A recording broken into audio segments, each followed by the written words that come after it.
Well, that was a nice weekend. It was. Did you enjoy yourself? You seem relaxed. Well, until the parking lot scene.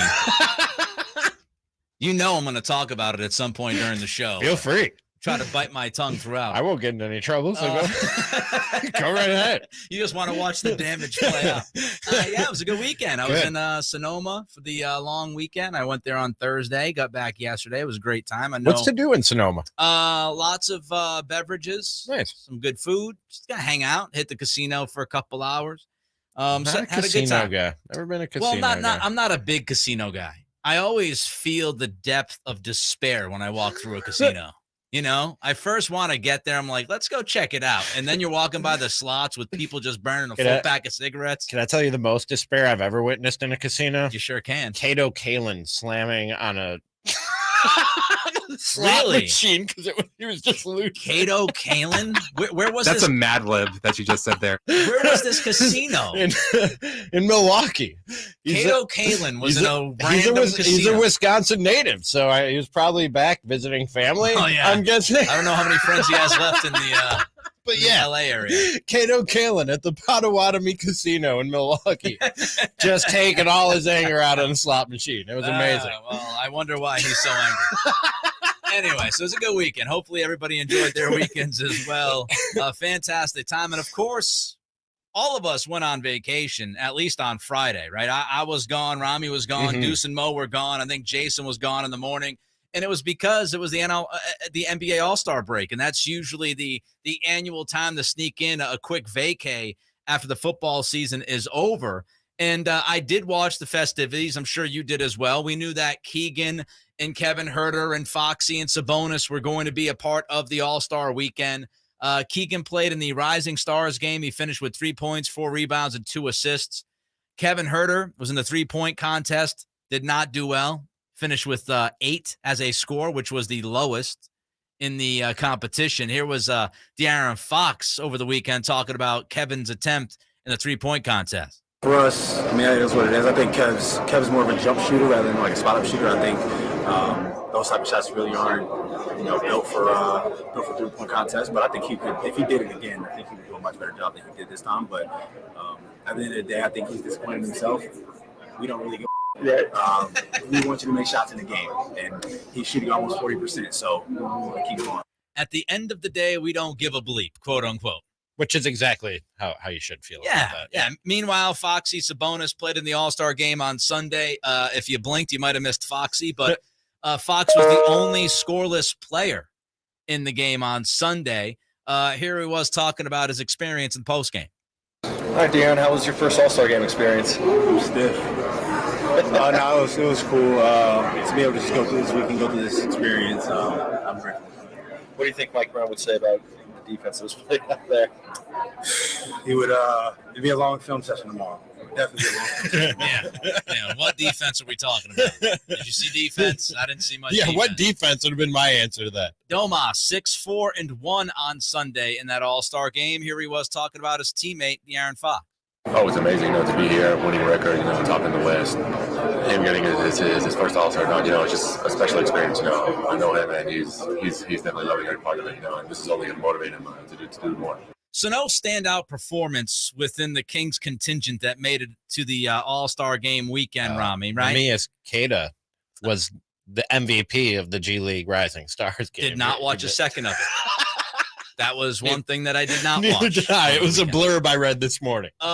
Were you disappointed? I wonder if Kings fans were disappointed over the weekend to not see more of their guys or see more production from them. I don't know. Disappointment would indicate some sort of expectation. You know what I mean?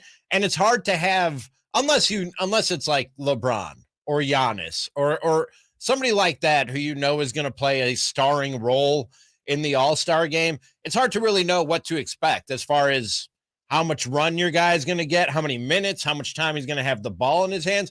The one guy who I had some hope for was Kevin Huerter, because that's one situation where literally the ball is in your hands and in your court. You know what I mean? Like, you don't need somebody to pass it to you.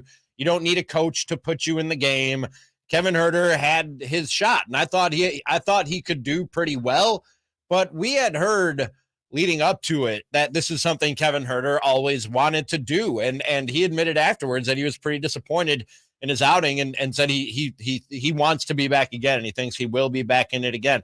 I think sometimes, I don't know about you, Nick, I loved the All-Star festivities as a kid growing up, and I'm not even, a basketball nut. I'm not somebody who grew up playing basketball 24/7 like a Kevin Huerter did. So I remember growing up and watching the great 3-point contests and Reggie Miller doing his thing, even as far back as Larry Bird. Yes, I'm old enough to remember Larry Bird and 3-point contests. So I think that kind of stuff and the magnitude, the size of the moment can get the best of a guy. Maybe that's what happened to Kevin Huerter. Outside of that, no, not a whole lot of disappointment. I saw a clip of Keegan Murray in the Rising Stars game where even he was laughing at the amount of time he was getting the ball in his hands at one point, because he knew it was just a showcase, and he's not like the showcase show off type of player who's going to say clear the lane and let me do my thing, which is what a lot of what goes on in All-Star Weekend. So not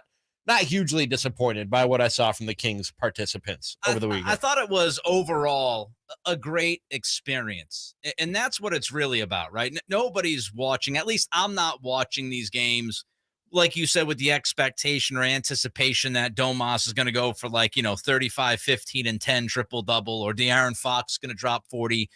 I don't walk in with those kinds of expectations. I do keep an eye on the players that I care about the most.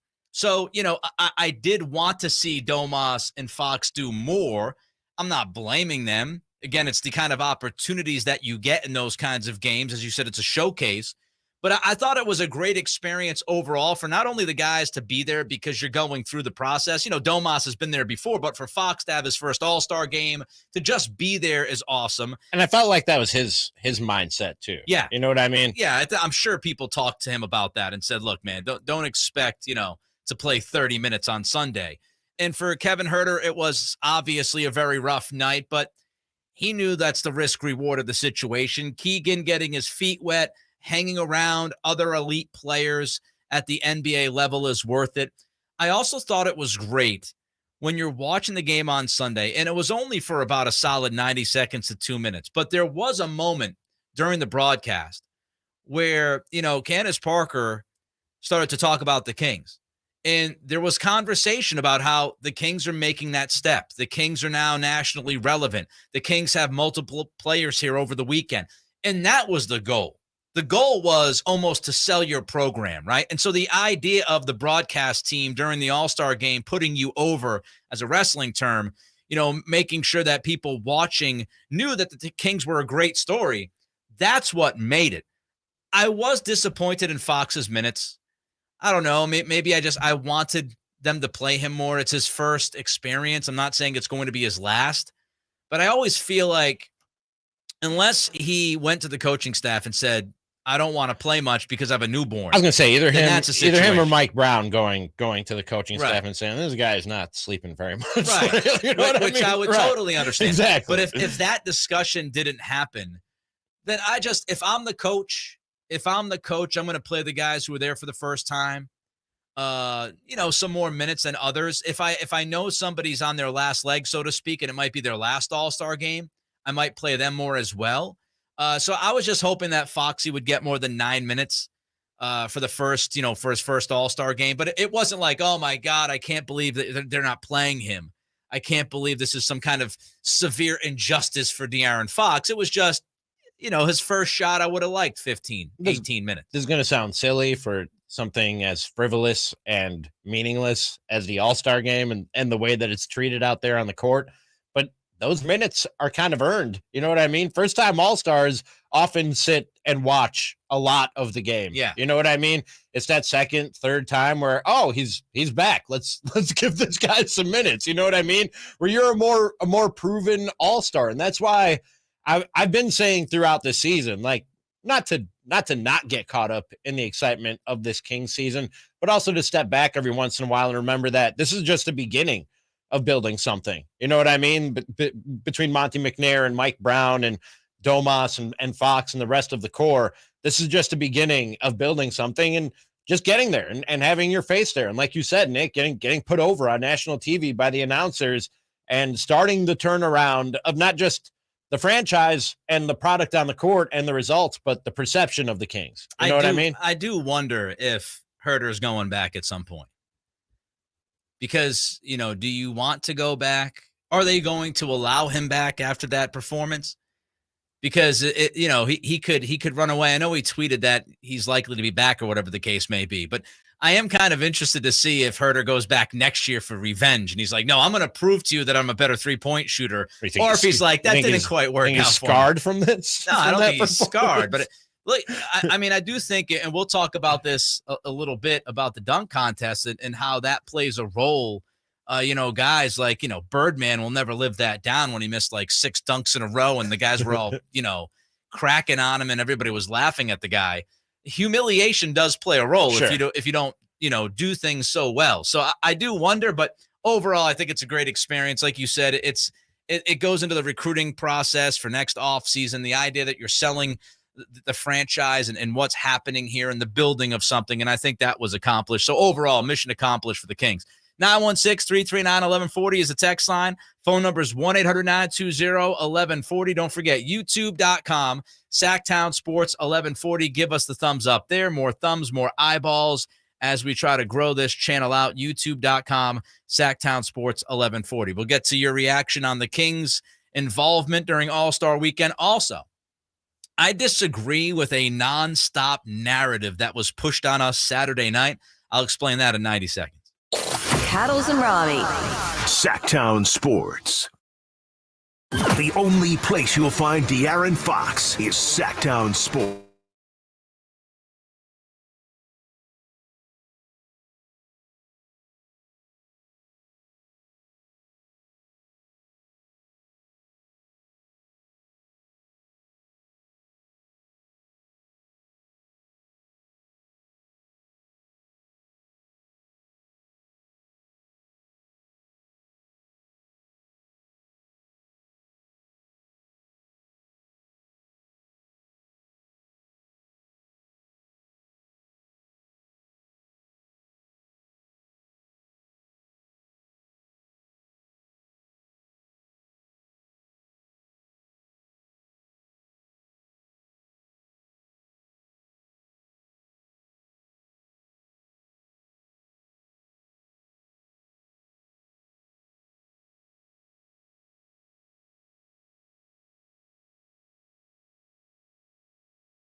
This is Cattles and Ramie on Sactown Sports. We remind you all guests come to you from the Folsom Lake Honda Hotline. Folsom Lake Honda, your one-stop Honda shop. There was a narrative that I felt was pushed on us all Saturday night. I'll get to why I disagree with it in a couple minutes, but let's get to your YouTube reaction, youtube.com, Sactown Sports 1140. TCG asking me about the Valentine's Day gift fiasco. Did you make up for the fiasco with your lady? Yeah, you pointed out last week that she got you nothing. Yeah, I love flowers, man. What can I say? Yeah, Simone pointed out she loves flowers. Yes, she did. Just a shameless attempt of getting flowers sent to her here at the building. Shameless ploy. It didn't work. So wow. Thanks, not one thanks person. a lot. Not one person took that bait. TCG. Let's talk about TCG's fiasco, not sending flowers. Get into that conversation. I try to make up for it. I don't know if I did. She was not happy with you pointing out that. I think we quickly got over that. I like that she didn't get you anything, and then you had to make up for it. Yeah. What did I do? It's a game of chess, not checkers. Apparently so. Oh man, very, very, very well said, and totally accurate. I don't know why she pulled the old okey doke. I don't know why the fiasco. Like, how dare you? Was on me, but it apparently was. Kay Sims talking about the Kings over the weekend. Kings were embarrassing. Herter won't be invited back after that performance. Get real. Nobody is saying get 40, but get a bucket. Herder with 8. That's embarrassing. The Foxy, I'm sure it did bug Foxy a little bit that he didn't get a bucket. I don't know. Again, he was the only guy in the game that did not score. Yeah, maybe he would have liked to get a bucket. And he but blew a layup. He had a cookie. That's true. He genuinely seemed unbothered. He said he said when he was taken out for the last time, he was like, "Well, that's it for me. Don't expect to see the fourth quarter." Like I think he kind of knew what the deal was coming in. You know what I mean? He's the rookie. He's the freshman in that situation. And now people are asking TCG, no flowers. Javier said TCG didn't send flowers. You blew it. Meanwhile, as we were watching for the Kings over the weekend and what they would do, we had the 3-point contest. We had the dunk contest. Of course, Dame Dalla won the 3-point contest. Mac McClung won the dunk contest. Here was LeBron talking about Mac over the weekend. He solidified himself as one of the greatest slam dunk competitors that we've had in the history of the game. Just some of the dunks that he had wasn't a surprise for me. I've been seeing him, obviously, being a high school sensation and seeing him dunk the basketball for quite a while now. So, some of the dunks that he had was just was very unique, and his hang time. His swag that he had out there too was organic to himself, and it was pretty cool. So, you got guys like Vince, you got Dominique, you got MJ, you got Aaron Gordon and Zach LaVine. Mac McClung is, after his performance last night, some of the dunks that he had could compete with some of the dunks of some of the greatest that ever that stepped foot on that court. So it was pretty cool. Dude, on Thursday, you weren't here, Nick. Me and Chris Watkins and Frankie, we were sitting around discussing the dunk contest. And we literally, because the running joke that LeBron in hindsight predicted everything that's ever happened. Yeah. Like I told people, we were like, watch Mac McClung win it and LeBron go up to a podium. Yes, we did. We absolutely. Watkins 100% said it.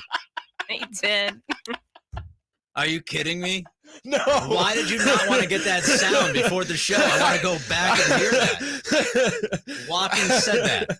I completely forgot about it till I just heard LeBron say that right. Sounds about right. He literally did it. Mac he McClung. Literally did the thing. He was like, I've been telling people about Mac McClung. I've been scouting Mac McClung for about a decade now. I've been all over this kid. That's amazing. I don't know where everybody else has been, but I remember watching him. That's amazing. I remember I actually sat in the front row for a Gate City High School game in 2015. Oh, that is first AAU game. You wouldn't believe me if I told you, but yep, that was there. I was all over this guy. He might surprise you, but he's not surprising me, the all-knowing LeBron James. Here's another thing here, another narrative. I'm so tired of this. Every time there's a good dunk contest, everybody has to say, oh, that guy just saved the dunk contest. Kenny Smith does this every time it's a great contest by at least one dude. Oh, Mac McClung saved the dunk contest. No, he didn't. He didn't save the dunk contest. The dunk contest was great this year. It was fun because of Mac McClung. But next year, the next 2 years, the next 5 years could be awful. Yeah. Nobody saves the dunk contest. It is a year-to-year proposition. I half agree with you, Nick, because I don't think there's another thing we talked about on Thursday. I don't think the dunk contest needs saving. I think the dunk contest, I don't want to say it's just fine because there's some years it's terrible. And then there's some years it's really good. This year it happened to be really good. It's hit or miss. It depends on who's in it and what kind of creativity they have, what kind of athleticism that they have. The flip side also happens, which is every year, like last year, where the dunk contest is a dud, people are like, dunk contest is dead. It's over. Let's just get rid of it. Like it's always one side of that. It's always one side, one extreme side of that spectrum. It's either been saved or it's either been saved or killed. Burn it down. Every single year. It doesn't need saving and it's never going to die. Like some years it's great and some years it's terrible. And there are plenty of years where it just falls somewhere in between. It doesn't need saving. And also, let's point out that the reason why the Mac McClung dunks were so great, they were very good dunks. I love the kind of hesitation dunk the that he first had. one where he went over two people, Yeah. and then bounced it off. But like, what made it more amazing is the dude is 6'2". Yeah, you know, he's a tiny. 6'2" journeyman. And when you see him standing on the sidelines next to all the other guys, I mean, you got Trey Murphy, who's, I don't know, what is he, 6'10", 6 or whatever he is. Mm-hmm. That's what it's like Spud Webb back in the day when Spud Webb would, you know, and Spud was what, 5'6", 5'7".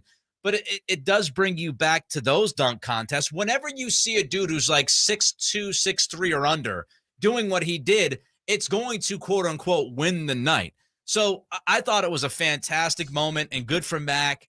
He apparently got a sponsorship with Puma before the dunk contest. That's only going to help him by winning the dunk contest. And for somebody like that, that's a huge opportunity. It really is. That's life-changing. For him, it's life-changing what happened on Saturday night. Should the 3-point contest finish the night? No, because you still think the dunk contest should be last? Yeah, because it's like a fight card, Nick, where the main event might end up being a dud, but the reason it's the main event is because it has the most potential to be the best event of the night. It also has the most potential to be the worst. Exactly. But when like I said, when the slam dunk contest is good, it's the best thing to happen on All-Star weekend. Not just on that night. It's the best thing to happen in the entirety of All-Star weekend. And when it's bad, it's bad. You just run that risk. You know what I mean? We don't know any given year where it's going to fall and how good it's going to be. I wouldn't hate it if they made the shift. I'm not dying for it. I also think, guys, you know, when we talk about all these things, you know, the dunk contest and the 3-point contest, especially the dunk contest, some guys are worried about being humiliated. Just a fact. If you're a superstar, like in the YouTube chat, TCG says I missed the big names in the dunk contest. I think the big names look at it and say risk reward, right? Like, okay, if I win the dunk contest, yay, I won the dunk contest. What if I go out there and just humiliate myself? Yep. I look like a schmuck. Meanwhile, in the NBA, here's a note that just came across from Adrian Wojnarowski. The Atlanta Hawks have fired Nate McMillan. Whoa. So the Hawks right now are the 8th seed in the Eastern Conference. They're 1 game under 500. They are 3 games out of the 7 seed. They are 3.5 games out from the 6 seed Knicks. So they're 3.5 games out of the playoffs. They're still in the play-in as the 8th seed. And to me, Trae Young just won. I was going to say, it seemed like that thing deteriorated between him and Trae Young. Doesn't it always deteriorate between Trae Young and his coaches? Seems that way. Like, I wonder if you're willing to take a shot on Trae Young, you better hope you have the right coach. Yeah. You better hope that Trae Young doesn't walk in and immediately put the bullet in the back of the dude's head, because he's had 2 NBA head coaches and both of those relationships have not been good. Yeah.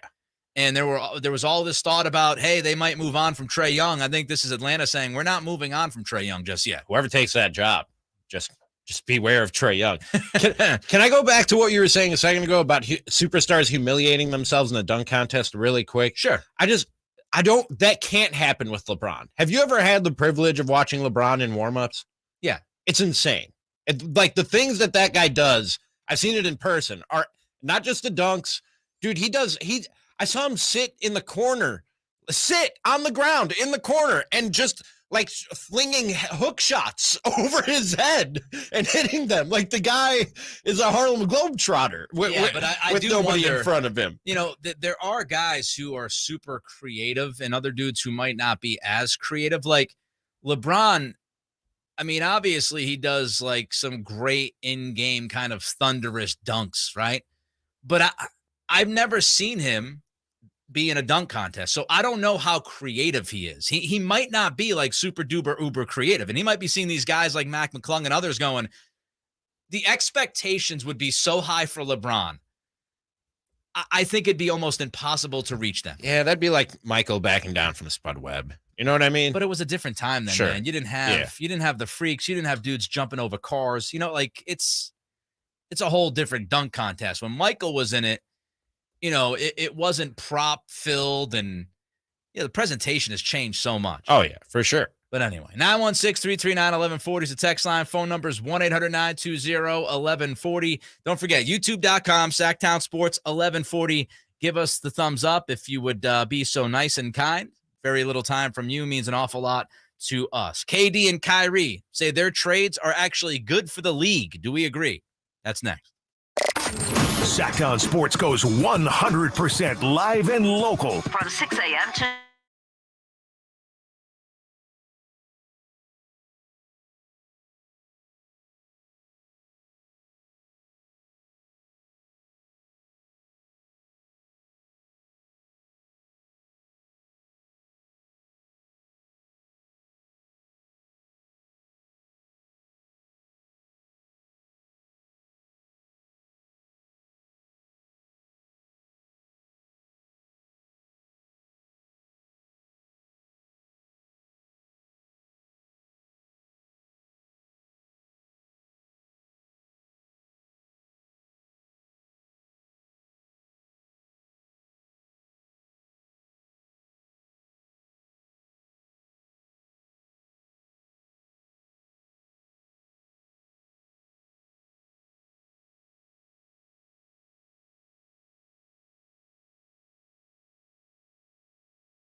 your afternoon home for Kings talk and more This is Cattles and Ramie. on Sactown Sports.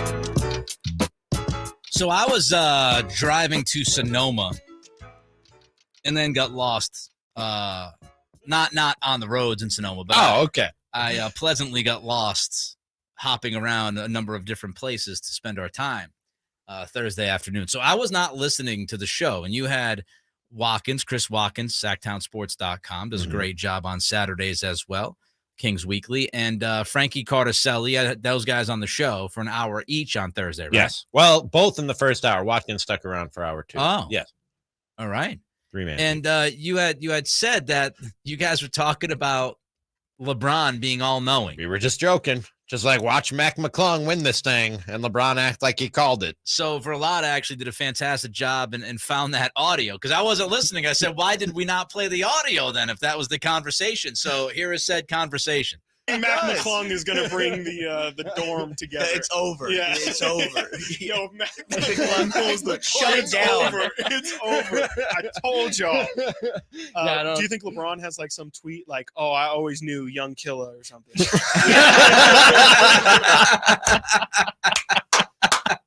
He called it. The man called Can we it. go back to LeBron? I want to go back to the LeBron sound when he was talking about Mac. Because Mac wins the dunk contest, and that's precise. Now, he didn't tweet it. He did even better. He went to the podium. Yes. and talked about it to the media.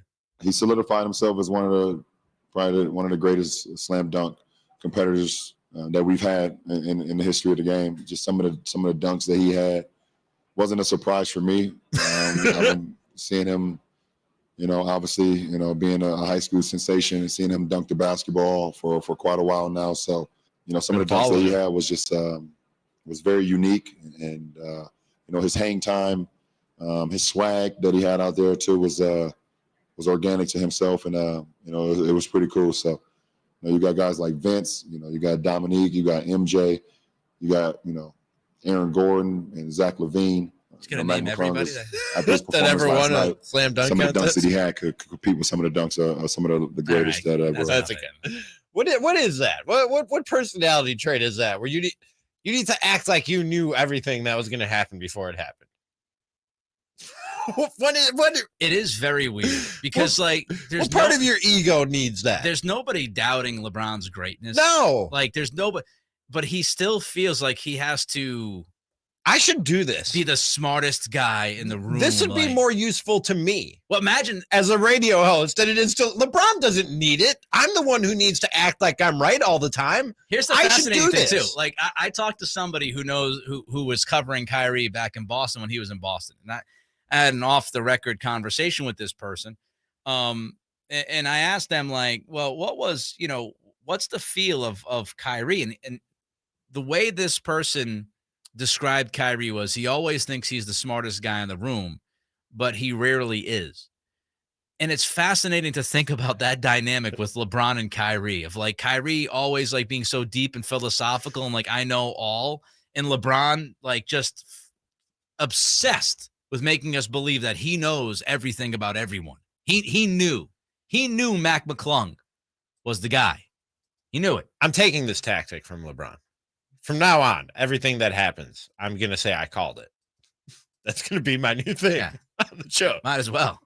I said, it benefits me much more to tell that lie, excuse me, than it does LeBron James. Everything that happened, I saw that coming. I knew that was going to happen. It was going to happen. All right, let's get to Kyrie and KD. Obviously, they were the talk I knew of you the were going town to say that before the All-Star break. And they were talking to the media about their trade requests and leaving Brooklyn. First, here was KD on the situation.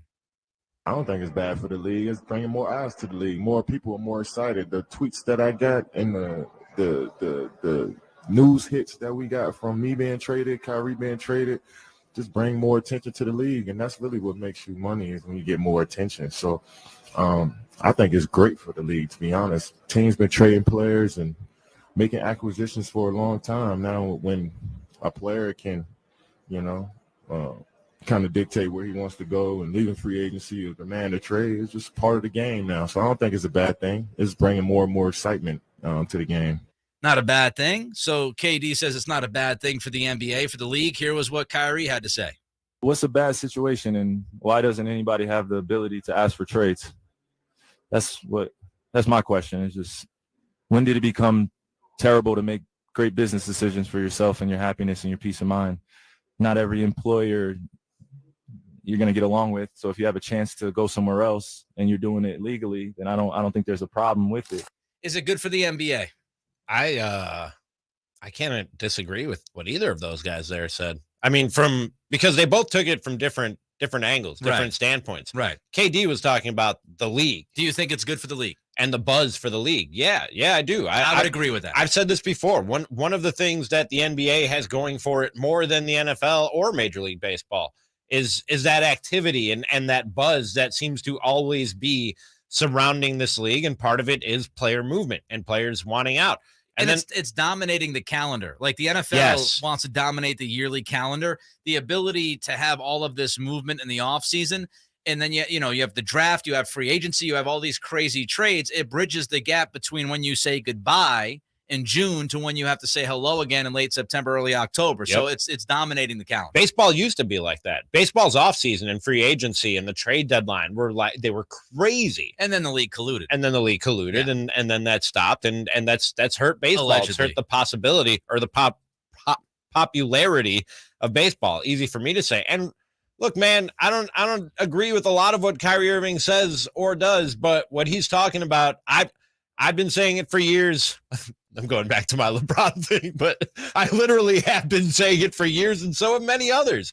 Teams bail on these guys mid-contract all the time, whether it's some out in the contract where they can cut them or release them or waive them, or it's via a trade. Why is it so wrong and so bad when the tables are turned and the player does the same thing to the team and decides before a contract is up, hey, this isn't where I want to be. This isn't the situation I want to be in. These aren't the people I want to work with and work for. I think they have as much a right to do that as the teams do when they pull the plug. I think people have kind of, outside of the teams that are specifically affected, those fan bases, sure. I think the vast majority of people just say it is what it is at this point. Player movement and the power of the player has always been a thing in the NBA. It's a superstar league. They have long had control of things. Look at how MJ, just watch The Last Dance, okay? This is not anything new as far as trying to, put the ownership in a bind and making sure that you are in a place that you feel like you can compete and win. Superstar power has always been a thing, always will be a thing in the NBA. It's starting to become more of a thing in the NFL, and I think you'll see it across all the leagues as we see the leverage kind of swing to the elite player. So I think it's good for the players. I think it's great for big market teams because they always have a chance to find a way, a quick fix to bring somebody in. I think the small market, a lot of people look at the small market, they say this hurts small market. Not really, because when you're in a small market, you've been dealing with this kind of stuff anyway. Like the point is, if you're running a small market team, you have to build it the right way. Mm-hmm. And you've got to be able to draft really well, acquire top talent. I mean, Golden State is not a quote-unquote super team unless they draft as great as they drafted with Curry, Thompson, and Draymond Green. Right. So that's what built that super team. And I also think the super team thing is convoluted, the definition. I don't – when you trade for a player, when you draft a player and develop that player, like that to me is not a super team. A super team was the Miami Heat when LeBron was like, okay, and Chris Bosh said, okay, we're going to get together and join Dwayne Wade. When they brought in Ray Allen and disagree and Paul with Pierce. that. Really? Because those were trades. You had to trade for Ray Allen. You had to trade for KG. You had but weren't they? That was a long time ago, and I don't remember. You had the assets. They traded the 5th pick for Ray Allen, which at the time people thought was a terrible trade because they only had Ray Allen and Pierce. Yeah. And then they turned around and they traded Al Jefferson with a bunch of other young players and draft picks for KG. I know they were trades, but didn't those guys, through some maneuvering, had some say in where they were going and preferred Boston? No? Wasn't that? No. Didn't they link up and plan that? No? No. All right. No, there's no linkage. I'm misremembering. A quick synopsis. This is one of my things because, again, I don't equate all super teams to like Miami and some of the teams that have been built in a certain way. It was not an AD situation with the Lakers and the Pelicans. nobody pushed their way to Boston. As a matter of fact, the Celtics almost traded Paul Pierce for Chris Paul, and they kept Paul Pierce. And then they got the 5th pick because they failed in the draft lottery. They swung the 5th pick to bring in Ray Allen because Danny Ainge thought having Pierce and Allen would then open up the door to get KG, because KG before then said he did not want to go to Boston.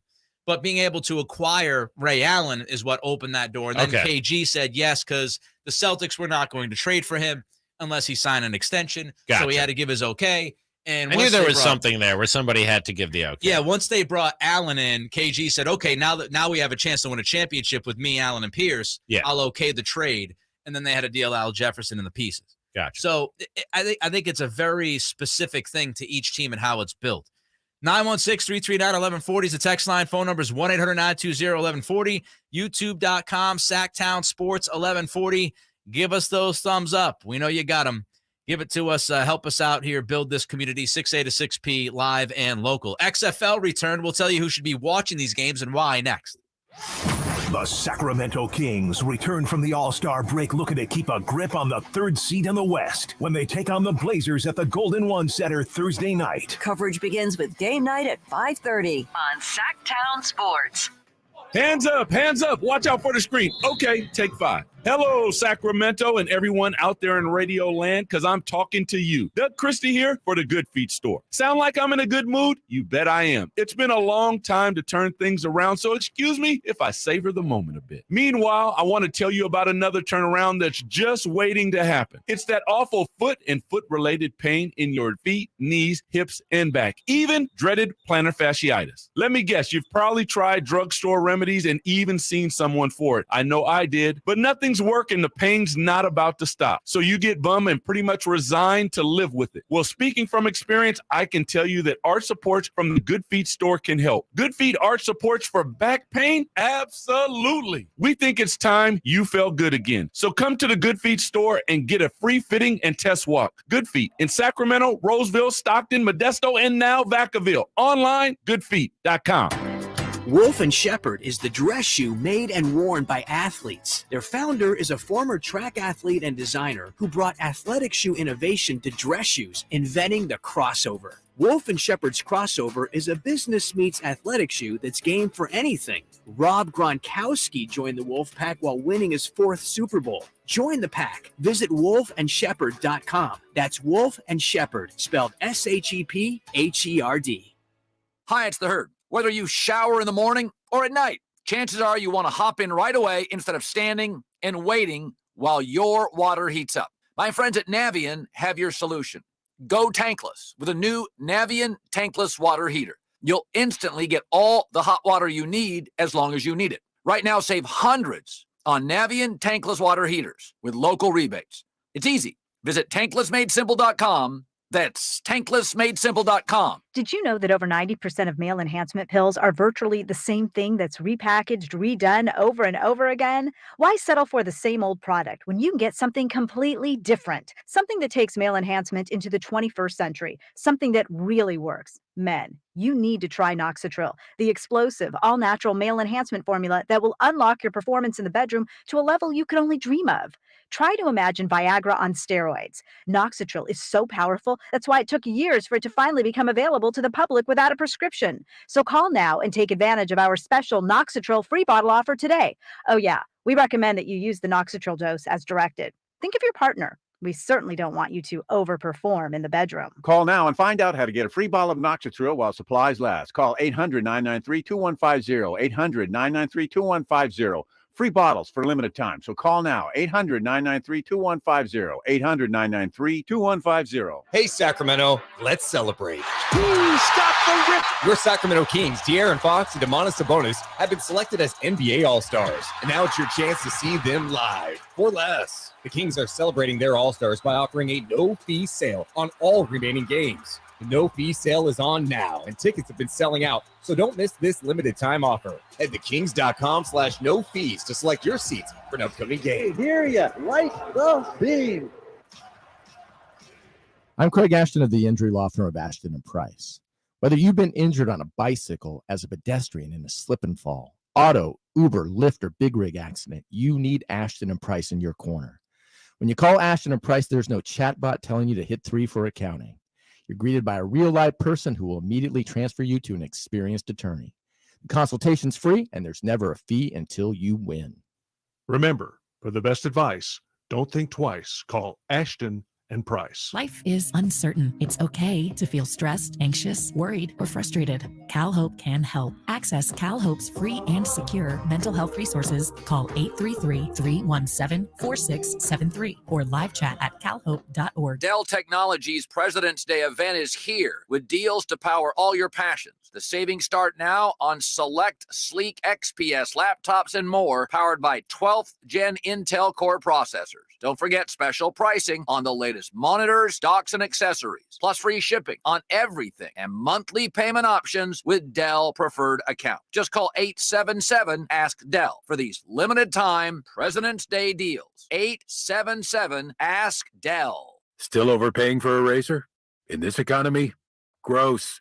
At Dollar Shave Club, you can get a top shelf shave at a regular shelf price. We've been hawking shaving products for years online, and we're excited to bring you the same great quality and low prices at a store near you. From high-quality stainless steel blades to super smooth shave creams, Dollar Shave Club's in the business of making your shave easier. Find Dollar Shave Club in the men's razor aisle. Getting your Dollar Shave Club razor wherever you want. Isn't that great?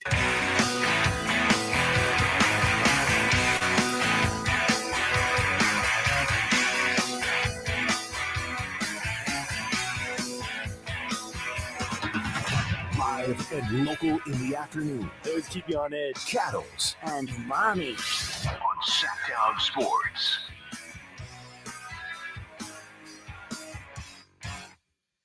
So I have a thing that bugs me. Few of them that I've heard about today. I mean, a thing. No true words have ever been spoken. I have a lot of things that bother me. But one of the things that really bugs me is when people shorten words. Really? Yeah. Why? When I don't think they need to be shortened. Such as? And somebody on the staff does this. It's starting to get to me a little bit. I remember when I was in college. This was the first time I discovered this really bothered me. And I was walking around, and you know, when you're in college, for those who have had the opportunity to go to college, at least it was this way when I went to college, young ones. Back in my day. Back in my day. Right. They would try to sell you credit cards. I'm pretty sure they still do that. Oh, yeah. And so you would have I took a couple of those. I'm sure you did. And you'd have people like, you know, out there at the tables and stuff, and they'd be asking for not your social security number, but your soch. And for some reason, every time I heard that word, it made me cringe. Soch. But they're saving 7 syllables. I understand. Like there, it makes sense to me. But you're saving 7 syllables. I know, it just made me cringe. So we love Simone. Very happy to have Simone on the show, be a part of the program. She will become more part of the program as time goes on. And Simone does a fantastic job on her updates. But one of the things that she does is she shortens words. So a week or so ago, I let it pass when what she called rebounds? Reebs. She called rebounds. Was it Reebs with a B or was it Reeves? Well, it was just Reeves. It was just Reeves. So no B. Okay.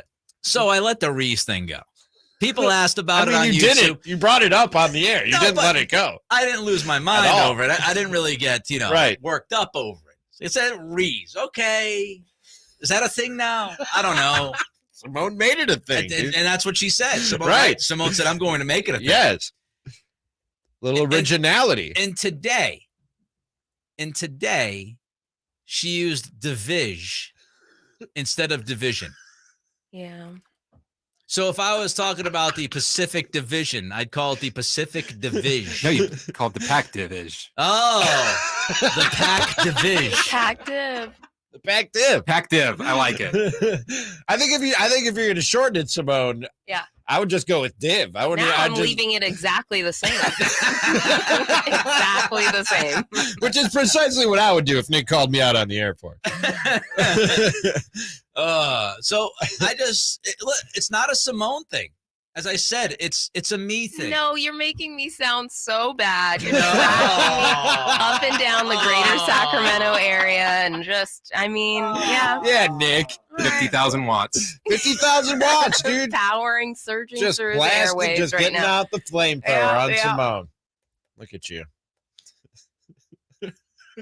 Couldn't have done that off the air. Said it's a me thing. I know. I think why none of the compliments I gave before does anything? well, because that was just laying down cushioning for that landing you were about to make. We all knew that. That's why. That's why we breezed right past those compliments. I love Simone. Of course. Yeah. Nobody's saying you don't. I have someone on hold that has my back. Can we bring him up? No. What is this? What you got? Why not? You Take got the your caller. You got your friends and family calling in. I say take the call. Is this mom? Absolutely not. What is your mother's name? No, Debbie. Sweet Is Debbie. this Debbie? By the way, Is Debbie Debbie on the phone? By the way, This is Debbie, a grown man. Was it your mom or your grandma who supplied the eggs? Oh, my mom. Thank you. Hold on, wait, you Simone. got eggs? I got eggs. Oh, buddy, they were so good. That yolk is You so. weren't here on Friday. The yolk is so yellow. Or Thursday. So tasty. Oh, great egg. Put it on some avocado toast. Oh. And I'm supposed to feel bad about the fish? Just listen to what the caller said. I'm so glad people love me. Pick up the call. All right, let's go to the anonymous caller. Let's go to the call. If he's still here. I just wanted to tell you that in San Francisco, one of the main streets and a nightlife district is Divisadero. And everyone in town and all the taxi dispatchers call it Diviz. There you go. There's Yeah. precedent. And I'm For from Divisadero. Yeah. Not for division. Are we going to start with every word that begins with D-I-V now and just shorten it to justify Simone shortening and of I spent division? a good chunk of my life in San Francisco, so thank you very much. I'm out. I am I have the same issue you do when you're not Are saving. you okay with division? I was just about to say, when you're not saving any time, like Simone, you're not saving any time. It's one syllable that you're coming out. Divisadero makes more sense to me. Like I said, Soch for social security number, that makes sense. Cutting out 7 syllables there, man. Now we're really, you know what I mean? Maybe when I look back at it, maybe it was the way it was said versus like the fact that they shortened social security number. Maybe it was just a person like going, Soch. Brah, let me get your Soch. Yeah. Hey, brah, can I get your Soch? What do you say to me? What? Brah, I need your Soch so you can get this car. Oh, here's another one. So I was in Sonoma over the weekend. Yes. And one of the tenders, let's call them, at the I don't know how much I'm allowed to say. Okay. So I had some beverages, and one person that was working there kept calling me boss.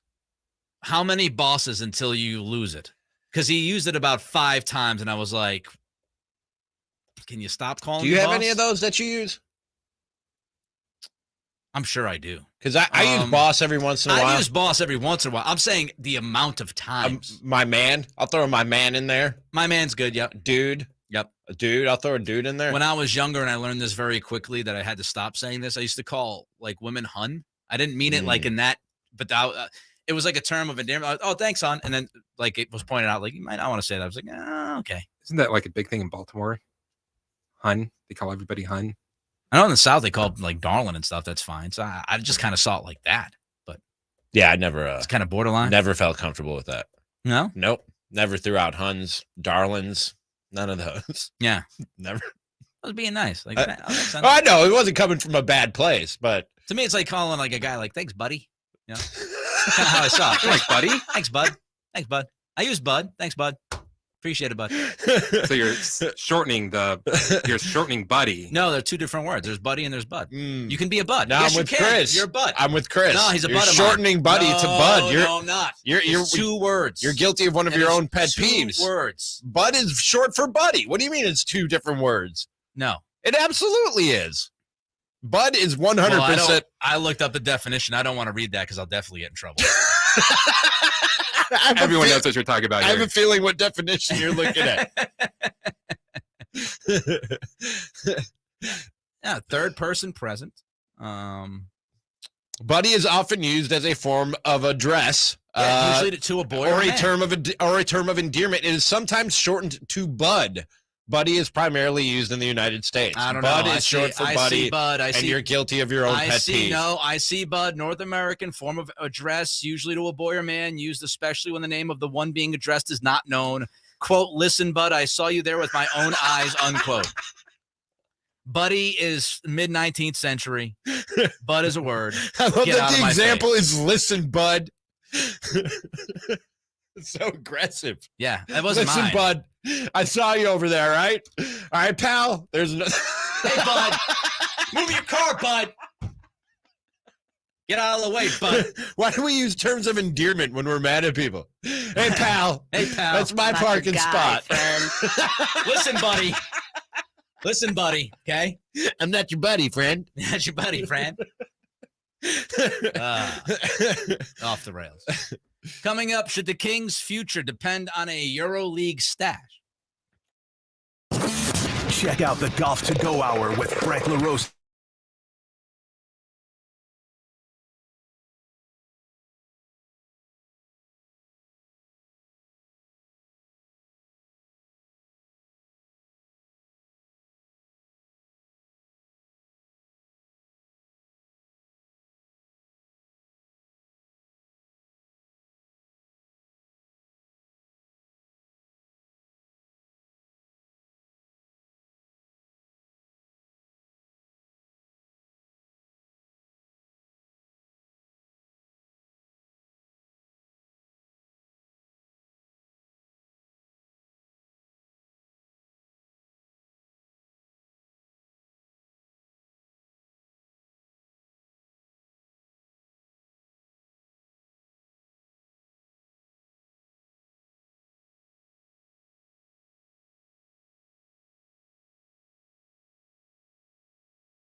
is Brooklyn Nets coach Jacques Vaughn has agreed to a multi-year contract extension, the team announced this morning.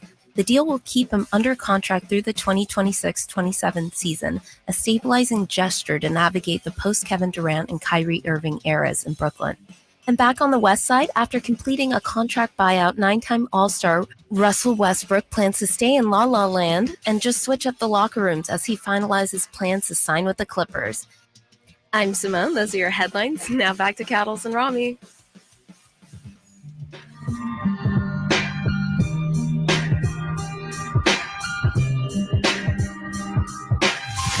Live and local in the afternoon. They always keep you on edge. Cattles and Ramie on Sactown Sports.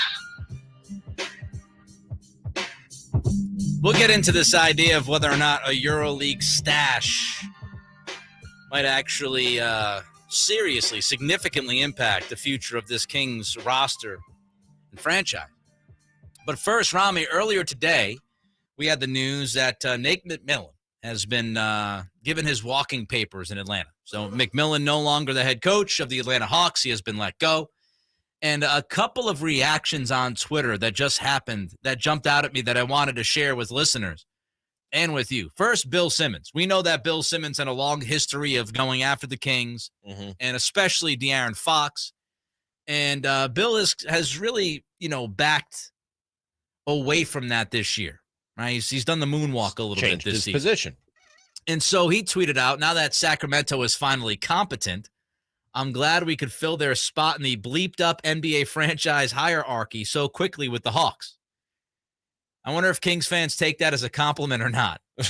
You're finally competent. Now that you're finally competent, we can move the Hawks into the bleeped up NBA franchise hierarchy. So that was the first thing I saw. But it's then, like you got the dunce cap taken off and got taken out of the corner, and the Hawks got thrown in there. Right. And then the second note was a more serious note from Shams Charania. He lists the Hawks head coaching candidates. Bucks assistant Charles Lee, he's always mentioned in these. Warriors assistant Kenny Atkinson is another popular name. Spurs assistant Mitch Johnson. G League South Bay's Miles Simon. Remember watching him play in Arizona. Former Jazz coach Quinn Snyder is another name. But there's one more name on the list. Kings assistant, who would also be known as the associate head coach, Jordy Fernandez. So Shams says that Jordy might be on this list of hopefuls in Atlanta. I was wondering when we'd start to. Well, I mean, there haven't been any coaching openings, but as soon as they started to open up, I was wondering how long it would be before we heard a name off of Coach Brown's staff being mentioned for one of these openings, given what they're doing this year. I was going to say, this is it makes sense. This is a great example of what happens when you have a team that's playing good basketball that people are noticing. They're having these conversations, and Jordy's name is now going to be on these lists. So be ready for it. Jordy is going to be very popular, right? He is bilingual. He is younger. He has a track record. He's doing a great job with Mike here in Sacramento. He is going to be, if not at the top of the list of a lot of these teams, near the top of the list when we talk coaching candidates. It's what happens. We've seen it with San Francisco, the Niners with Kyle Shanahan's staff, Saleh, Ryans, McDaniel. This is what happens, man. If you build it right and you're winning, your staff is going to be looked at as the next possible guy. It's one of the drawbacks of winning is people want to feed off your success and want to glean whatever it is, whatever your secret or whatever your secret sauce is. They want to glean it. They want to know how you're doing it, and they want to take people off your tree. So it was only a matter of time, really. And by the way, I would expect Jordy would at least talk to the Hawks. Sure. There's only 30 jobs, right, man. There's only 30 jobs in the league, and Atlanta's a pretty cool place to live. I would talk to the Hawks if they're interested. Oh yeah, Hawks. Ramie's interested. I would listen. He'll listen. I'm happy here in Sacramento at Sactown Sports. I'm just saying, I'd listen. That's all I'm saying. the phone's working. That's all he's saying. Yep. You speak of secret sauce and all that. I wonder if the Kings have maybe a secret sauce stashed in the EuroLeague to help this team even more.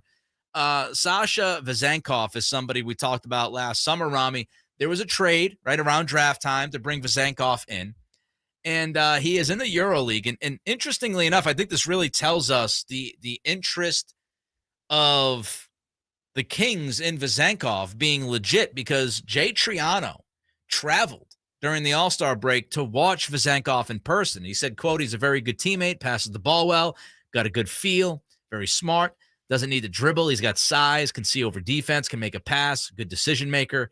He says, I just value basketball intelligence because if you have enough guys on the floor that have the basketball intelligence, you find a way to make the ball move and be in the right places. If you look at the track record, the best players in EuroLeague made a great transition in the NBA. He has that opportunity for sure. So great things said about Vezenkov by Jay Triano. And then Fox, De'Aaron Fox was actually asked about Vezenkov during the All-Star weekend, and here's what he had to say. You know, I've actually looked at a film of him, and it's funny because I tell Keegan this a lot, and I'm like, Keegan, if we want to win a championship at some point, you know, either you're going to be one of those guys, or we're going to find one of those guys, because at the end of the day, I think a lot of, like, it's an extremely, like, wing-based league where most of the time, you know, the better teams have, you know, one of the better wings in the league. So being able to see someone like him play and what he's done in the EuroLeague is crazy, and it's just how efficient that he's playing.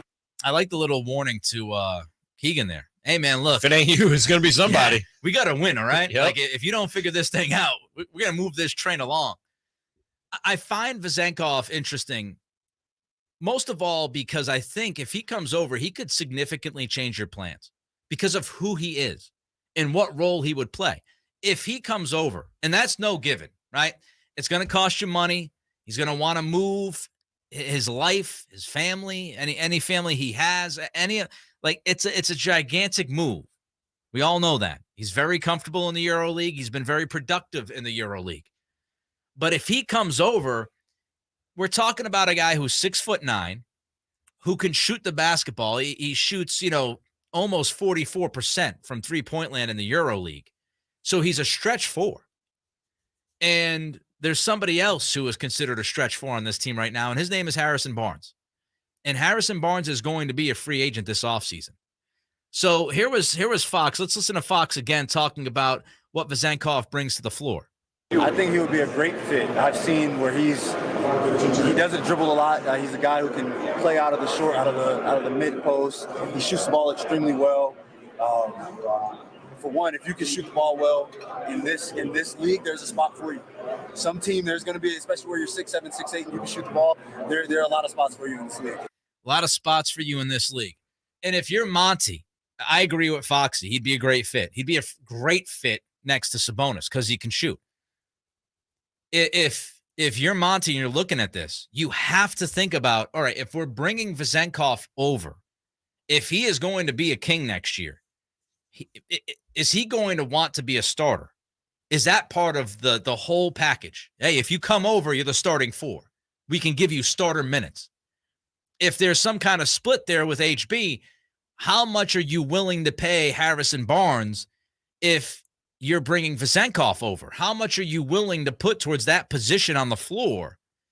How much is reasonable? If Harrison wants 15 to 20 million and you got to pay Vezenkov to come over as well, that will change the plan because you got to figure out the pieces, Ramie. You got to say, okay, we're going to spend this much money at that position. We might be able to sign this guy for a little bit cheaper to play that position. If you are in love with Vezenkov and you think he can be your starting four, is Harrison going to be okay with being the sixth or seventh man? Is he going to be okay playing 25 minutes, not 35 minutes? It's this decision will play a vital role as to where this team goes the next couple of years. I would think so. Do you want to put that many eggs in that basket though? I know more and more guys are coming over and the game is translating from European hoops to American hoops, but he's not a sure thing. He's not like a Luka or something like that who came over from Europe and just went, oh yeah, this guy, his game works anywhere. You know what I mean? There are probably certain things about Vezenkov's game that we can look at and probably work anywhere. And I think part of it will be a learning process. So I don't know if you want to let go of a piece as valuable as Harrison Barnes has been for you this season, and he's cooled off and has not been as valuable for you of late. But I'm not against moving on from Harrison Barnes, Nick. I need to know that at least from an X's and O's standpoint, not a lot of guys are going to bring like the intangibles that he brings of the experience and having been through the playoff battles. You know what I mean? But at least from a basketball standpoint, from a production standpoint, I need to know you're bringing in somebody as reliable as Harrison Barnes has been for you this year. And I don't know that you can necessarily count on a Vezenkov to be that. If you want to bring him in and it's a competition, or you want to bring him in and it's a process where you phase him in as you phase Harrison Barnes out of the starting lineup, okay, but I don't know that I'd bring that guy over in the middle of a contending window and as you're trying to build this thing into something and just crown him a starter immediately after you brought him over from overseas. It's a compelling scenario because he has the leverage. Sure. If he doesn't want to come over, he'll stay in Europe. He'll make money in Europe. He'll play great basketball in Europe. I don't think he feels any urgency right now in this moment. He's in his mid to late 20s. I don't think he's necessarily scratching and clawing to get to the NBA no matter what. And he has a little bit of that leverage to say, you know what, if you guys aren't going to start me, if I can't get 30 minutes a night, I'm going to stay here in Europe. And then if that's the case, and you stick with HB, which I have no problem with because I think HB has been terrific. Pre-All-Star break, had a slump there for a week or two, but mostly he's been great this year. Then, you got to go find somebody else who might be that backup wing for you next season. By the way, it's 3:13 on this Tuesday. Time check brought to you by Coastside Medical Clinic, dedicated to providing breakthrough remedies for men. Your thoughts on Vezenkov and how he might fit, 916-339-1140. The text line, phone number is 1-800-920-1140. You can also catch us on YouTube. Give us a thumbs up. You see a lot of people watching. Take that split second. Give us a thumbs up to help us out. YouTube.com, Sactown Sports 1140. The NBA revealed a new concept this weekend. Did we like it? We'll get to that and more in 90 seconds. Cattles and Ramie. Sactown Sports. The only place you'll find Harry.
Sactown Sports.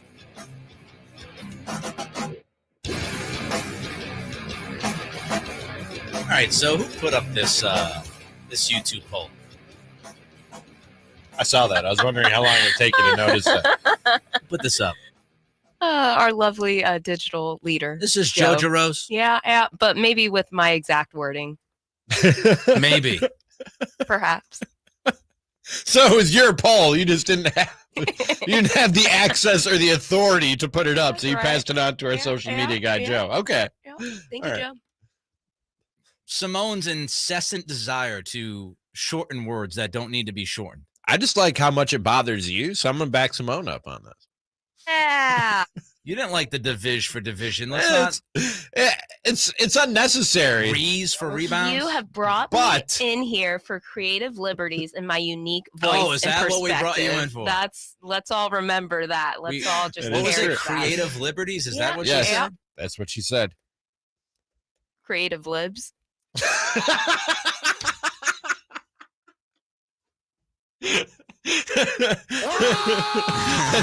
Nick's inner voice right now. Yeah, that could be a double meaning. Right? Yes, actually. So, should Simone be allowed creative liberties despite Nick's say the word? I know what it is, but I'll screw it up. I don't have the poll up in front of me right now. Totalitarianism. Yes, that's I know the I word messed that up. was used. Yes, totalitarianism.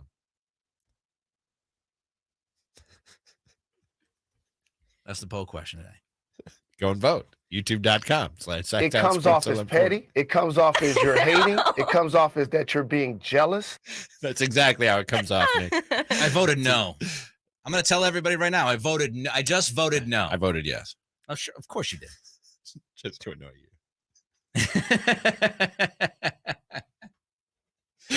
Oh my God. See what you do, Simone. See what's happening that's here. That's a Tuesday for you. I'm just here to provide laughs. That's ultimately my goal, just to be a weirdo and provide laughs. That's all she's trying to do, Nick. And you're trying to rain on the parade. We appreciate you. Trying I to did not. rain on the I'm parade. not putting any labels on Simone. She put her own label on herself.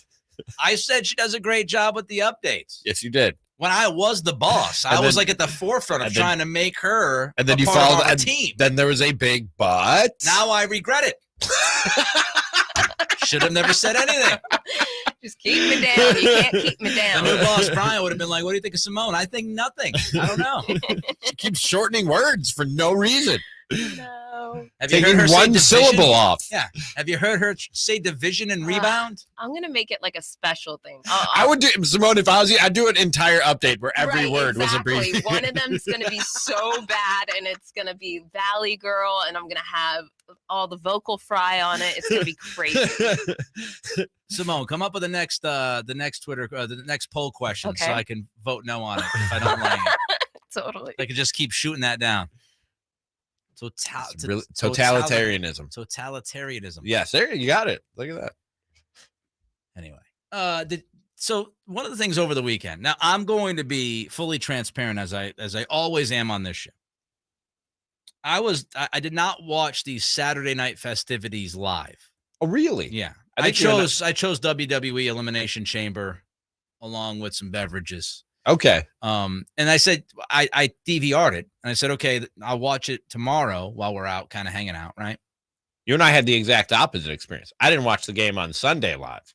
Yeah. DVR'd that and watched it later. Yeah. Very uninteresting. Well, you weren't doing anything, right? Right. No, Saturday I was chilling. Yeah. See, I was out with a lady in Sonoma, so I said, all right, let's. So I say that because I did not get the full experience, the full audio experience. I watched it at a bar with Kelly as we had some beverages, and I was watching it play out, the draft of the All-Stars. I like Giannis. He had a notebook.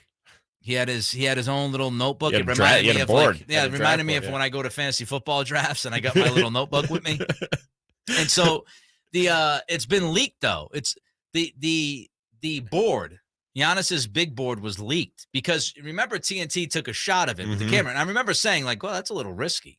Now they kind of blurred it. It didn't have like sharp focus. But of course, in 2023, we got the internet sleuths. So the rankings had De'Aaron Fox 10th on his list, and he had Domas 13th. So he had Fox ahead of Domas. 10th and 13th. Any issue with the ratings or rankings from Giannis? No, at first glance, I didn't have a huge problem with it. I think that's probably where I'd have both of those guys. Maybe up a few spots because I don't know about Paul George is having. Maybe I'd put him ahead of DeMar DeRozan, Pascal Siakam. Maybe Like I didn't have a big issue, but I didn't have a big No. issue with it. I no. think we're nitpicking if you have an Yeah. issue. I thought it was fine. I'll take DeMontis over Bam Adebayo. He was very high on Anthony Edwards. Had him 4th on his list. Yeah, very high. Not a huge issue with the list. What'd you think of the draft, though? The idea of having LeBron out there with Giannis right before the game. They had the reserves. If people didn't catch this, they had the reserves out there first because I did get a kick out of the idea of like, oh, well, we have to draft the reserves first because we don't want the person to feel like they were drafted last. Picked. Even Yeah. though whoever was drafted last was the still reserves drafted last. was still drafted last. And honestly, which was Jaren Jackson, right? This is the sick side of me. This is the evil side of me. And I was looking forward for that moment. I was looking forward to that moment. The shame. The last guy standing there. Yeah. Like on the playground when you're picking Did you teams. picture all the other players pointing at that guy? So in your evil mind.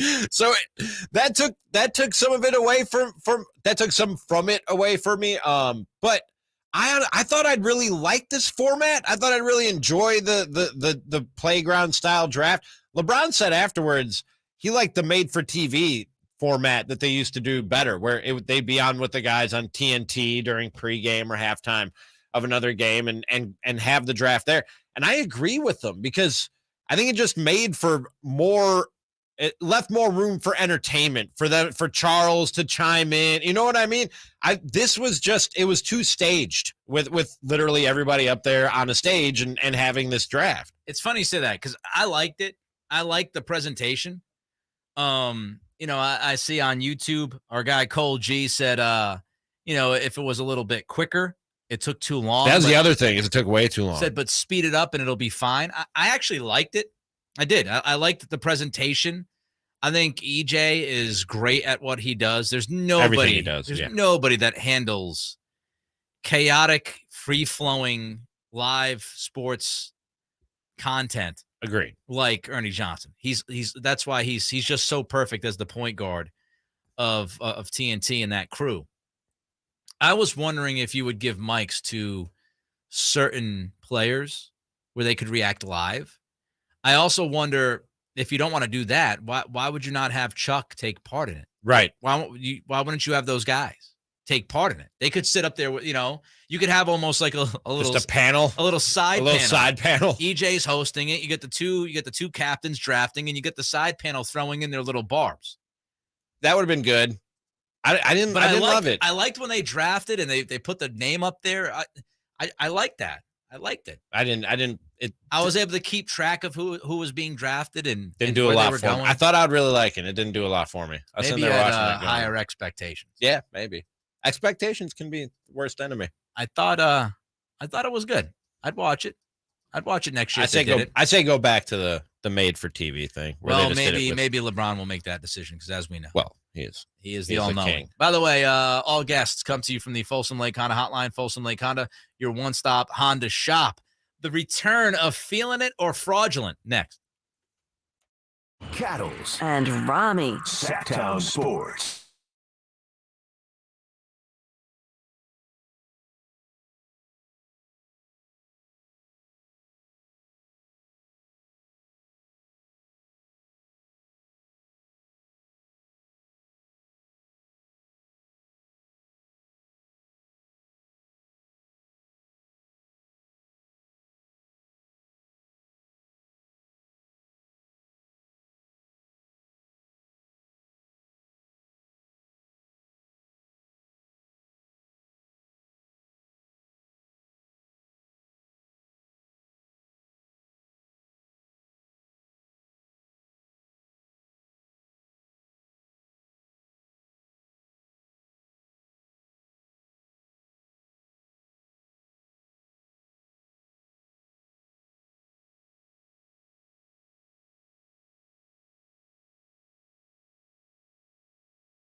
Yes.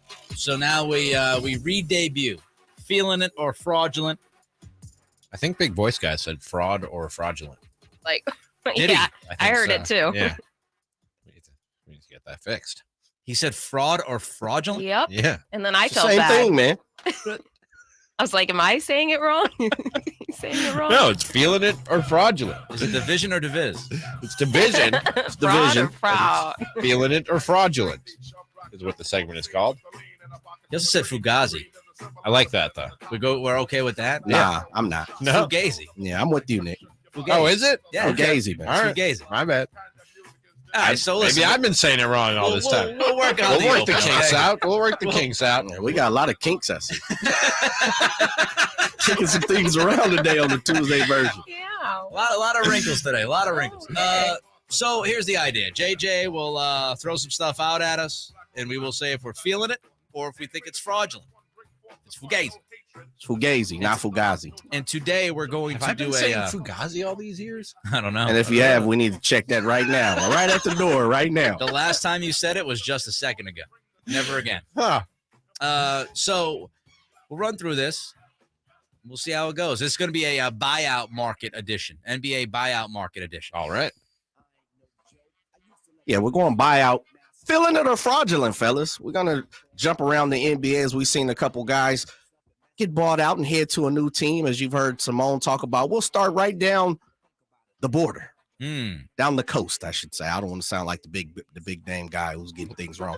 Down the coast of Los Angeles, Russell Westbrook jumping from the Lakers locker room to the Los Angeles Clippers locker room, joining Kawhi and PG, as you talked about, Ramie, last segment. Feeling it or fraudulent, Nick? You like Russ Westbrook in a Clippers uni? All right, so I'll say feeling it if he focuses on distributing and just helping in transition. It's not a perfect fit. Not a perfect fit, but I could see him working with the shooters they have, surrounding him with those guys, and just, again, allowing him to kind of facilitate.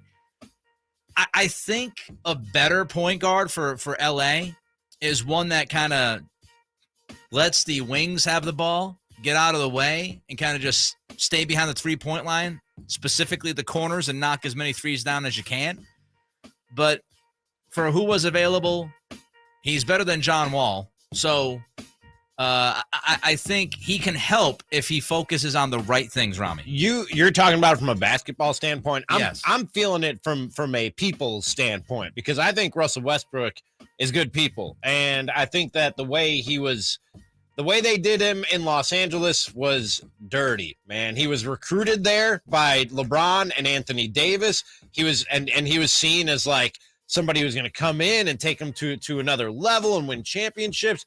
And then as soon as they were done with him, they made it very clear that they were done with him, saying things like he was a vampire in the locker room when all was said and done. I'm glad Russell Westbrook is back somewhere where he's wanted, where he's appreciated, and he can win a championship. And he's away from that messed up situation that they pulled him into in the Lakers organization. Look at you. You just care about the human being. I do. And I think it could work basketball. Making me look cold talking basketball. I think both angles need to be touched on. Stick to your guns, Nick. Stick to your guns. Oh, I'm going to. Yeah, don't give in, brother. I am moving.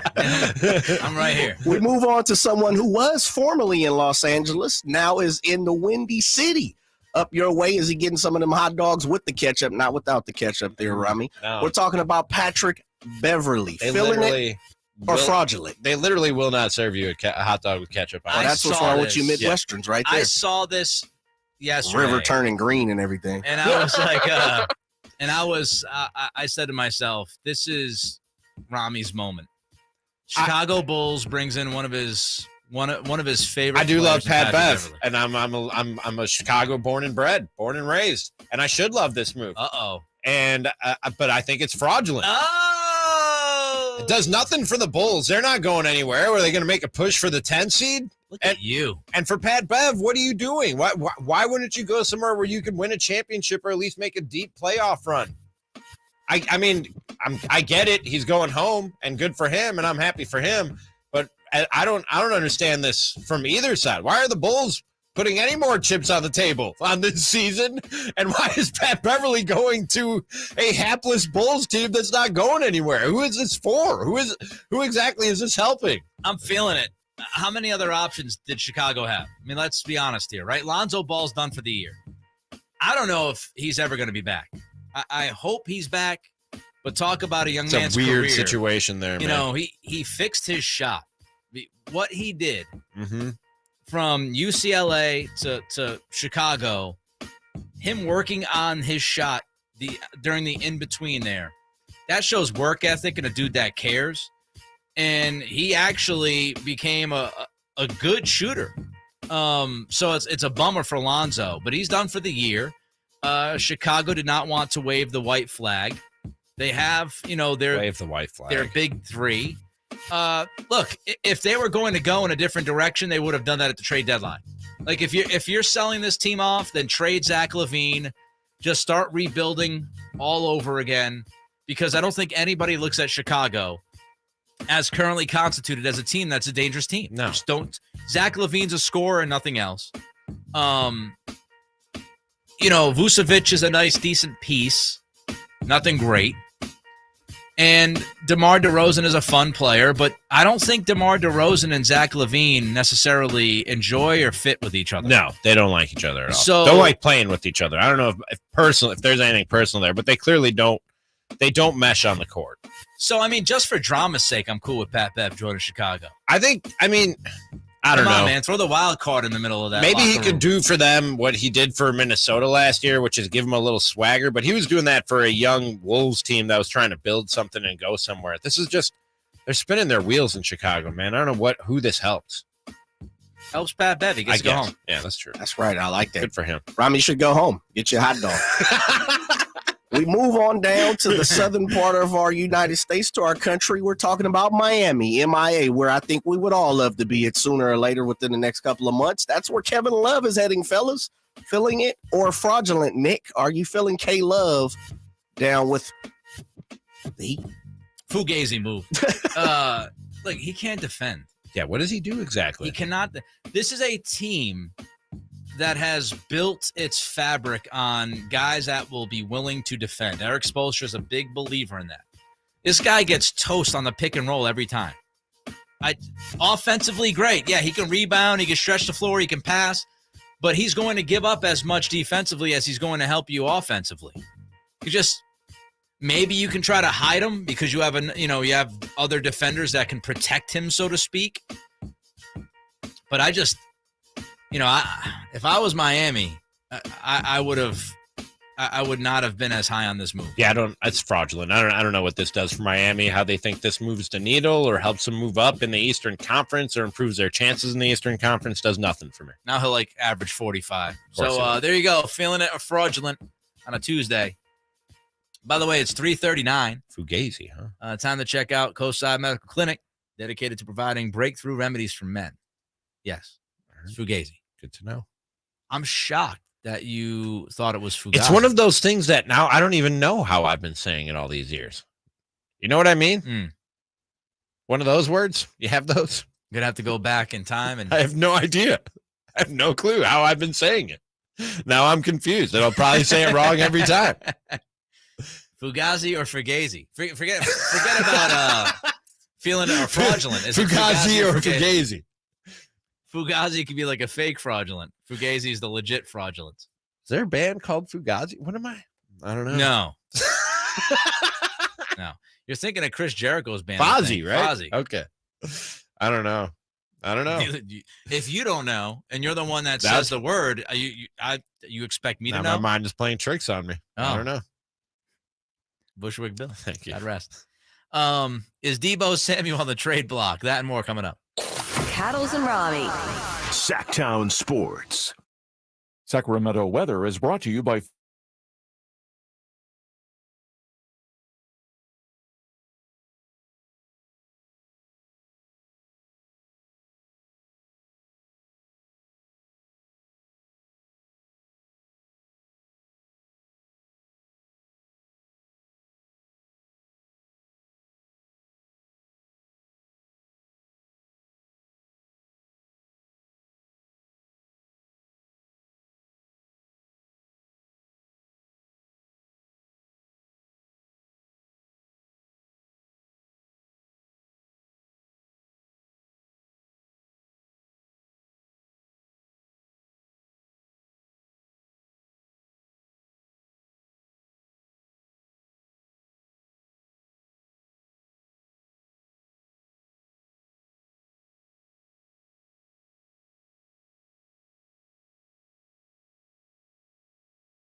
Sactown Sports.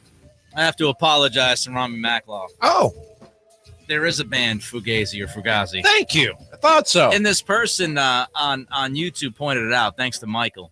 There is a band named Fugazi. Aha, that's where I was getting it from. And I looked it up, and I started to remember that there was the band Fugazi. Were they were like a metal band, Yeah, right? Am I yeah. right? Okay. Mhm. All right.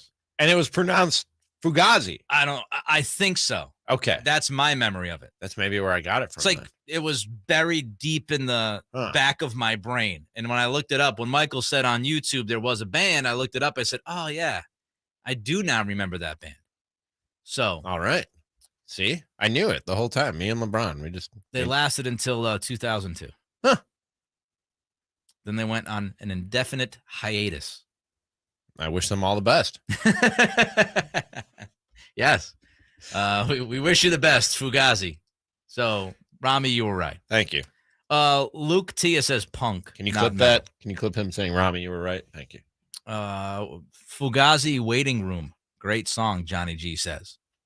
I'll take your word for it. Got Johnny. all the Fugazi people coming through now. See what happens?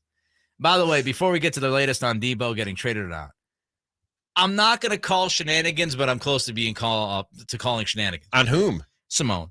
Why? So we talked about her. What is with you and Simone today? We talked about her I'm shortening not words. Frankie. You can't do this to me.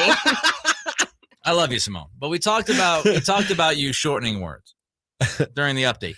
And there was a poll that was put up, and Simone might have, most definitely, sent the verbiage to Joe Jarose to make sure that he put up the poll. Mm-hmm. And at a certain point, it was 50-50 whether or not Simone should be allowed creative liberties, despite my, what's that word again? Authoritarianism. No, that wasn't it. Totalitarianism. There we go.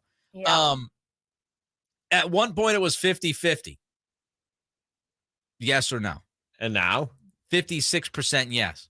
I'm gonna have to get on Instagram and Twitter. I'm tell surprised people to come vote. I'm surprised it's that close. Well, that's what I think you did. No, I I think when you saw it 50-50, you were like, I got to get these yeses I am up. shook. I did tell Joe, I'm like, this Why- is a little too close for comfort for me. Why is it so close? I don't know. Why don't people want to let Simone shine? People hate, dude. I don't know. Calling it Diviz, does that really make her shine?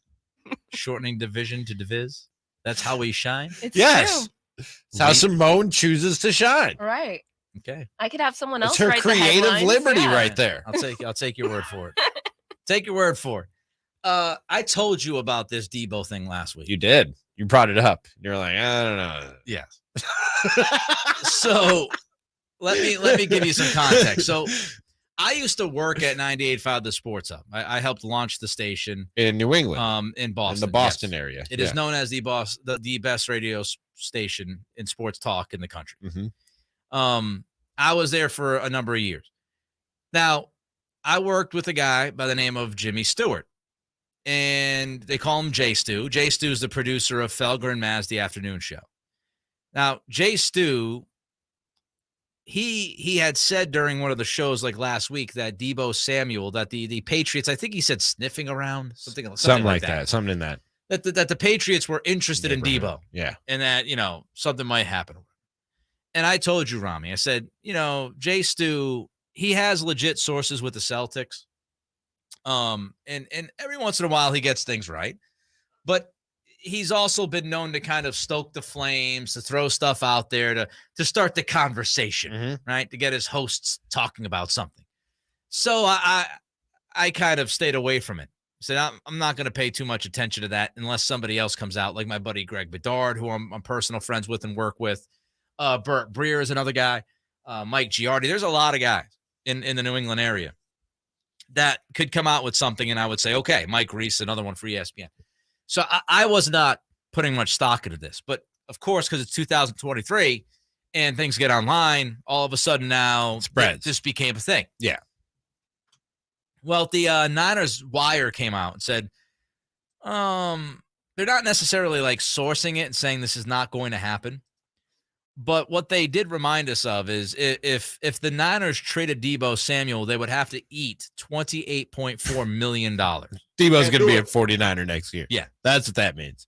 That's what that means. And I was thinking about this, though, to go beyond just a rumor. the idea of trading Debo right now during this time, it's a very, very interesting, like, let's say the money wasn't a factor. It'd still be pretty tough to deal him because who's your quarterback? You don't know who your quarterback is. Is Brock Purdy going to come back healthy? Is he going to look good? Is he going to feel good? Trey Lance, the guy's played, a handful of games, Ramie, in like 4 years. Like, so you don't know the quarterback situation. And then the rest of the contracts. And this is something we'll get into deeper as the offseason goes on, right? But George Kittle, he has a potential out after next year. Something to keep an eye on. Mm-hmm. Brandon Ayuk has his 5th-year option decision coming up here, right? Run CMC has a pretty big contract, and do the Niners want to try to restructure that? So you have a lot of different things at work here this offseason for San Francisco. And if you look at the defensive side of the ball, of course, you got to talk about Nick Bosa. But you've got McGlinchey as well as one of your starting tackles who is walking into free agency. So there's a lot of stuff. I don't know if you want to make things even more difficult by trading who was your number one receiver going into this past year. No, even if it wasn't for the cap hit, I'd need to be really, really blown away by a trade offer to trade a Deebo Samuel. And I don't think, coming off of this year especially, I'm not sold on this idea that, teams are going to be willing to give up a ton for Deebo. Right. I don't know if you'll see that. So I just don't think it makes much sense at all. Nothing about it makes sense. Meanwhile, Eric Bieniemy has left the Kansas City Chiefs to become the offensive coordinator and assistant head coach with the Washington Commanders. And LaShawn McCoy was talking about Eric Bieniemy recently, and here's what he had to say.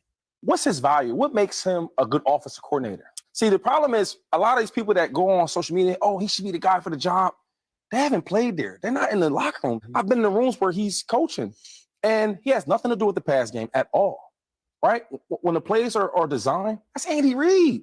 When you talk about offensive coordinators, I can tell you what makes Brian Daboll with the Giants a very, very good coordinator. I can tell you what Andy Reid or Doug Peterson. But when I ask about Eric Bieniemy, what makes him good?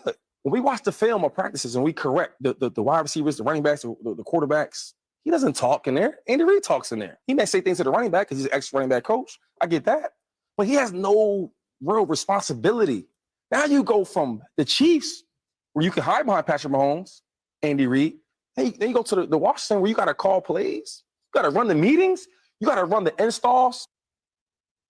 It got to the point where Bieniemy had pretty much exhausted his time in Kansas City if you're talking about his future growth. And I know we've talked a lot about this, Ramie, and both you and I are on the same page. The hiring of black head coaches or lack thereof has been a major problem for the league. It's been discussed a ton. That absolutely could be part of this. I also think it's possible that, Bieniemy was hurt by Andy Reid. Sure. Because Reid is seen as this offensive genius. And Bieniemy, I also wonder if he's not the best interview. And, there are some other things that I'm not going to comment on that I've heard because it wouldn't be fair. I'm not a reporter. I've heard certain things about Bieniemy behind closed doors that might make you believe ownership would not be super interested in bringing somebody in. But this is his best shot. This is it. And it's interesting because Sam Howell? Yeah. They're saying is going to be the top. That's your QB1. Yeah. If he does things with Sam Howell, that man's getting a head coaching job in 2024. And maybe the rap is what LaShawn McCoy is saying, that he's the run game coordinator, so to speak, for the Kansas City Chiefs, and so it doesn't have a lot to do with their passing game. My understanding is that Andy calls the plays. Well, sure. And Bieniemy kind of he's like the middleman that sends the play in. Even if all that is true, guys have done much less in this league and gotten head coaching jobs than Eric Bieniemy. I mean, Cliff Kingsbury failed in college, failed right up to a head coaching job with the Arizona Cardinals. You know what I mean? So That's gonna be one of the worst. It doesn't add up. Whatever the rap is, whatever the reasoning is that Eric Bieniemy hasn't gotten a job, it doesn't add up when you look at what other guys have had to do to get there. I'll just tell you again. I'll just tell you that there has been some stuff rumored to be sure, and those things I could see certainly getting in the way of Bieniemy getting a head coaching job. Here's what I hope doesn't happen though, which is because you mentioned like people think Andy Reid hurts him because Andy Reid is sort of the genius, the mastermind of the whole thing. So what is Eric Bieniemy really doing? No matter what you do, you need good people around you to succeed. You know what I mean? If you're the one who puts together the plan, you need the people to execute the plan. If you're second in command, you need a good first in command. Whatever the case might be. I hope Andy Reid doesn't go to the most dysfunctional or Andy Reid. I hope Eric Bieniemy doesn't go to the most dysfunctional organization in the NFL with Sam Howell as his quarterback and it doesn't work and people go, see, Eric Bieniemy can't coach. That's why he never got a job. Like he's being set up for failure here, man. From going from Kansas City to Washington, he's being set up for failure here and to validate the people who've been holding this guy back and who have been saying he doesn't deserve to be a head coach in this league. Here's what I'll say. Based off of resume, you would say Eric Bieniemy deserves a job. Yes. A head coaching job. If there is some extenuating circumstances that we don't know about, if he's just a god-awful interview, then that's a different discussion. And those are things we don't know. We don't know. We don't know with 100% certainty if he's a disaster of an interview or some other stuff away from the field, some other things are going on that could get in the way of his hiring. If that's the case and people just aren't going to say it because they don't want to ruin the dude, then okay. Sure. Just going off of his football and just going off of his track record, he stacks up with a lot of guys that have gotten jobs already. Sure. So that's how I would handle it. The cold truth about the NBA All-Star Game coming up next. Cattles and Ramie. Sactown Sports. Get in the zone, AutoZone. Welcome to AutoZone.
Figure that out. Cattles and Ramie. Sactown Sports. I'm just an addict, addicted to music. Maybe it's a habit. I gotta use it, even if it's jazz or the quiet storm. Third hour of the program.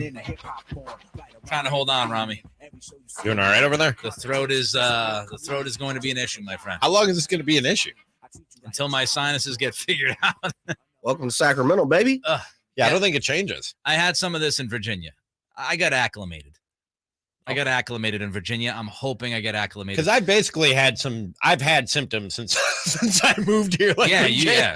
JJ says welcome to Sacramento, I know exactly what he means. I just think it's the amount of talking too. I can't tell you how many COVID tests I've taken since I moved here. I know. Because every day I wake up, I'm like, I took one in Sonoma because I was so stuffed one morning. I'm like, it's the world we live in. I'm like, I'll take a test. I don't want to be walking around possibly spreading this thing. You know what they tell me?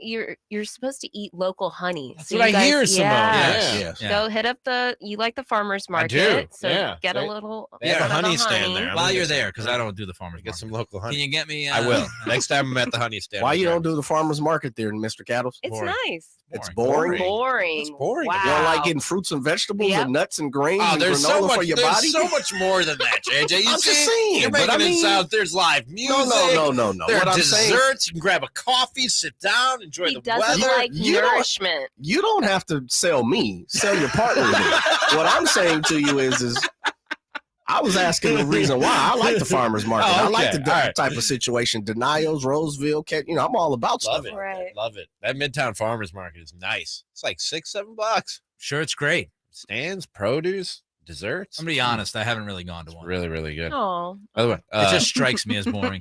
no, it's not at all. It's really fun. I mean, it's a quick get in and out. I'm also not going to drive 30 plus minutes to go. Also, some good bars and restaurants right along there, the Now- farmers market. Now we're getting closer.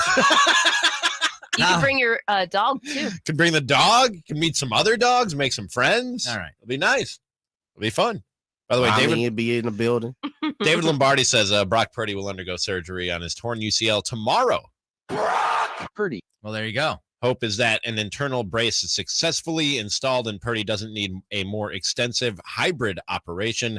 Timeline to be determined. Dr. Keith Meister, leading elbow specialist, allegedly will perform it. I mean, obviously, let's hope things go well. I don't think we'll have any clear idea until 3 or 4 months from now, maybe even longer than that. So I'm not going to try to guesstimate here. We'll probably have a clear idea after the surgery because once they go in, they said they might have to do something different. Right, but than we what's don't know originally how the planned. body is going to Right, react. exactly.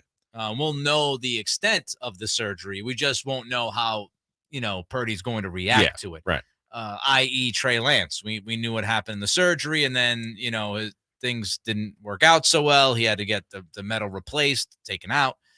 So we'll keep an eye on that for you. Over the weekend, of course, anybody who cares about sports, kept an eye on the All-Star festivities. All-Star game itself, no shocker, no defense, a bunch of deep threes.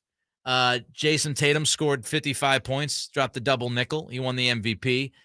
Here was Tatum in the postgame. Guess I'm not 19 anymore. But yeah, I say it all the time. I'm extremely grateful and, blessed to be in a situation. I'm not too far removed from being a kid in St. Louis with, essentially a ball and a dream and, dreaming about these moments of being here. And living out that dream in reality is hard to describe. And I try not to really think about the things I've accomplished. I never want to get complacent. I'm always chasing something, chasing more. But I thank God every day that I'm, in this position that he surrounded me with, great friends and family and put me in the right position. And just try to have fun, just remember, what I'm doing it for. Great game for Tatum. Great weekend for Tatum winning the MVP. Him and Jaylen Brown going shot for shot there for a minute. That was pretty fun. cool to watch. That was a good minute and a half. That probably was the best moment aside from Damian Lillard's 3 from the other side of the half court line. That was fantastic as well.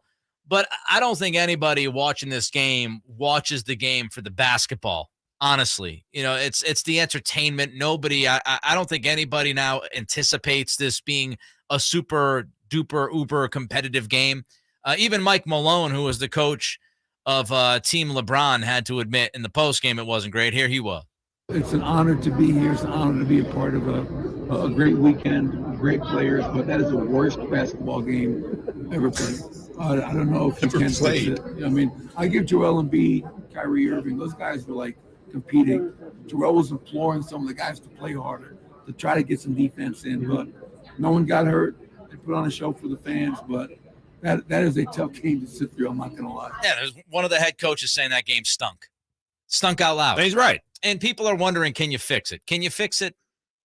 Do you want to fix it? No, I don't. I mean, I don't know. I don't know if it needs fixing, Nick. And even if it did, I don't know what you do. Like, I've seen people say, like, throw money out there to incentivize these guys to go out there and compete. These guys got plenty of money. I don't know that they're necessarily going to change their approach to the All-Star game because you threw a few bucks at them.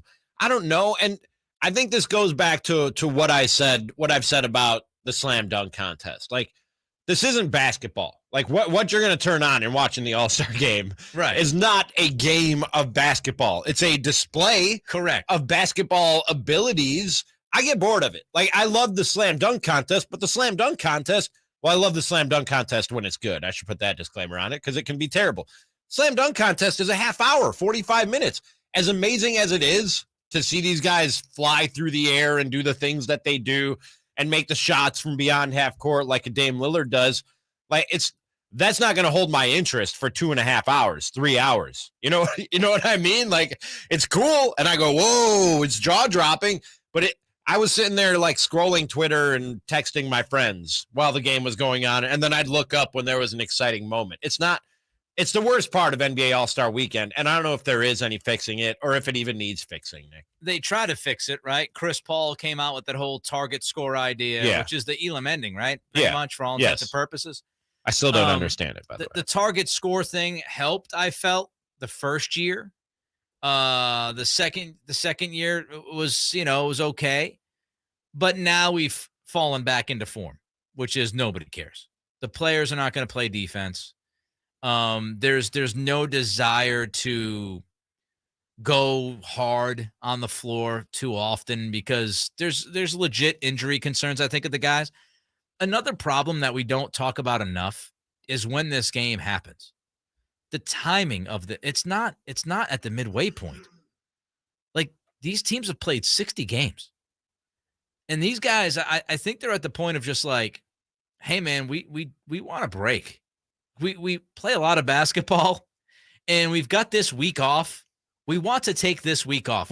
We'll play in the All-Star game because it's, it's an accolade. And, for Tatum can say now that he scored the most points in the history of the game and that he won the MVP, and that's great. But I think a lot of these guys are just like, you know what, man? Like, we're in the middle of February. I just want to take a rest before I got to truly kick this in for the playoffs. And so I don't think the guys are going to give you everything that, some people want from the game. And I don't think changing the timing would be any better, by the way, because if you did it earlier in the season, now you're asking these guys to play more games leading into games that matter leading into the postseason, which is why I think that whole mid-season tournament thing is a bad idea. I hate the mid-season tournament idea. Maybe you do like a skills competition with elite guys. And I know they try to do that skills competition on Saturday night, but that thing's like, it's boring. It's so boring. It's boring. Oh, he threw a basketball through a tube. Through a circle. Great. Wow. Awesome. Fantastic. Oh, he made a layup. Wow. Was that a bounce pass? Great. Whoa. Did you see him go around the cone things? Oh, fantastic. Man. Like, there's only so much you can do. And the NFL try to put lipstick on the Pro Bowl pig. And maybe the NBA will try to put lipstick on the All-Star game pig. I haven't seen ratings for the All-Star game, but man, every year for the Pro Bowl, I look at it, I go, that many people watched? Yeah. I'm sure it's the same thing with the All-Star game. So that, again, goes back to the question of, does it really need fixing, or is it doing its job for what it's supposed to be? Yeah, I don't know. I think it's doing its job. What are we getting all worked up for? Every year, people get worried, the All-Star game sucks. Yeah, it's an All-Star game. Yeah, watch it or don't. Exactly. Like, what do You know, Bud Selig made the All-Star game count. That was a disastrous idea. Terrible idea. It's just, it is what it is, man. It is what it is. All-Star Saturday night is the main event. The All-Star game is to watch guys jog down the floor and dunk every once in a while. I mean, And it's Ja cool Morant every once in a while. Ja Morant had a couple nice dunks. It's fun. You go, wow. Like you said, the JB Tatum thing was fun. That's cool. It has moments. Dame Dalla knocking that shot. Donovan Mitchell was on a heater. Some of that stuff's fun. It's not a good basketball game, but it's got its moments for entertainment purposes only. I agree with you. Jaden Ivey comments on Keegan Murray. What'd he say? Find out in 90 seconds. Cattles and Ramie. Sactown Sports. The Sacramento Kings return from the All-Star break looking to keep a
Cattles and Ramie. Sactown Sports. The shenanigans are out of control from Simone in the chat. YouTube.com, Sactown Sports 1140. She is borderline pandering for votes. I mean, she's making her case. She's going back and forth with the people. On a Thank you, warpath. I love you. Thanks a lot. I Help do me that out." every day. Stop it. This is like soliciting votes. Soliciting votes. Like a politician. Ugh. Shaking hands, kissing babies. She's not allowed to make her case? No rules are broken. For DeViz? I would be a lobbyist getting paid a lot of money. I don't like what's happening here. It was 50-50. Now it's 63-37. I did take it to Twitter, but people love me. I did take it to Twitter. People So, literally showing up from Twitter to vote. Your totalitarianism is losing, apparently. Yeah. And all for the good of the show. I would just like to say on the record, Ramie also said he did not like it. Yeah. Oh my God. But that just gets flossed over because it's like, oh, whatever. I I also just said flossed over instead of glossed, Glossed over. There you go. I also support her decision to do it just because it annoys you so much. Yep. Even though I agree with you, it doesn't Well, annoy me as much as it mission annoys you. Congratulations for you two. Check that box. Yep. I'm sure Simone's going to go home very happy tonight now. And keep saying DeViz. We got the best of apparently. them. Yeah. We got the best. She wins. You I'm lose. just making it my own, you guys. We got and now him. I like really have the wheels flowing for tomorrow. I don't know what I'm gonna say or do. Saying exactly the same today, and then Look. tomorrow it's gonna get real weird. Just don't get fired. That's true. We want you to stay here. Thank you. Just don't get canned. And do you want me to stay? Yeah. All right. Yeah. I want you to stay without saying DeViz and Rees, but other than that, we're good. Usually you have to say that to me. Just don't get fired. That's like an everyday thing with you. At least once or twice a day. I'm usually the one who needs that reminder. Hey, don't get fired today. All right, let's not get fired. I mean, the big boss did try to kill me today in the parking lot. Maybe we'll do that later on. Maybe. True story. That sounded like a harrowing experience when you were telling me It about it. was. Sounds like it. Yeah. Believe me. So Jaden Ivey spoke about Keegan Murray over the weekend. Of course, both players involved in the Rising Stars game on Friday night. Here's what Ivey had to say about the King. Kind of just playing against him in college. Just a great scorer, great feel for the game. You know, just with his height, the way he can move off screens, you know, the way he cuts. You know, he plays with a great pace. So I kind of noticed that in college, and you know what he's bringing to Sacramento. He's bringing, you know, a winning mindset. He's playing winning basketball for them. And, you know, I love seeing, like, I love watching all the guys, you know, compete. Now, Ramie, we spent a lot of time heading into the draft in June talking about Jaden Ivey versus Keegan Murray. I'll update you on these numbers per game. Ivey, 15 points, 4 rebounds, 4.5 assists. Keegan is averaging 12 points and 4.5 rebounds a game. Your thoughts up to this point about both of these guys and what you've seen from them? I've seen Jaden Ivey, I'm sure, play a little bit more than you have because I watch Celtics games still, and they've played Detroit like 3 or 4 times this year. But your thoughts on how things have worked out up to this point? I think it's worked out really well for the Kings. That we know to this point, which for what the goal was for the 2022-23 Sacramento Kings. Excuse me, something caught in my throat there. They mission accomplished so far, because the goal was at the very least play in, if not playoffs. And to me, Keegan Murray was the perfect fit out of the top 5 guys in the draft for the Sacramento Kings, what they needed, what they were trying to do, NBA ready. I don't know, like, I'm not saying don't look at the numbers, and you just gave the numbers, and Jaden Ivey's averaging a few more points per game, and we talked about this when comparing Banchero and Keegan Murray when the Magic and the Kings were playing. And you got to look at where the teams are at, what they're asking those guys to do. You know what I mean? Yeah. Keegan Murray is the 3rd, 4th guy. Excuse me. You got to make it through this segment? 3rd, 4th guy on this team. I mean, you could walk out if you'd like and get a drink of water or something. Jaden Ivey, they're asking him to kind of be the dude, right? Yeah. So a couple of things, you know, when I look at this, Ivey's shooting, like, to me, there's really been no, and I don't want to sound like LeBron from earlier in the show, just all knowing.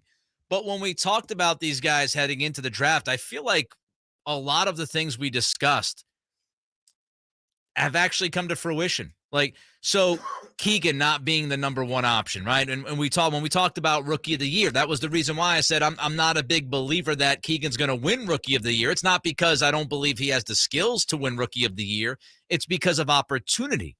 He's not going to have the opportunity like other guys do to average 15 to 20 a night. And so Keegan being, you know, 3rd, 4th option, that's not a surprise.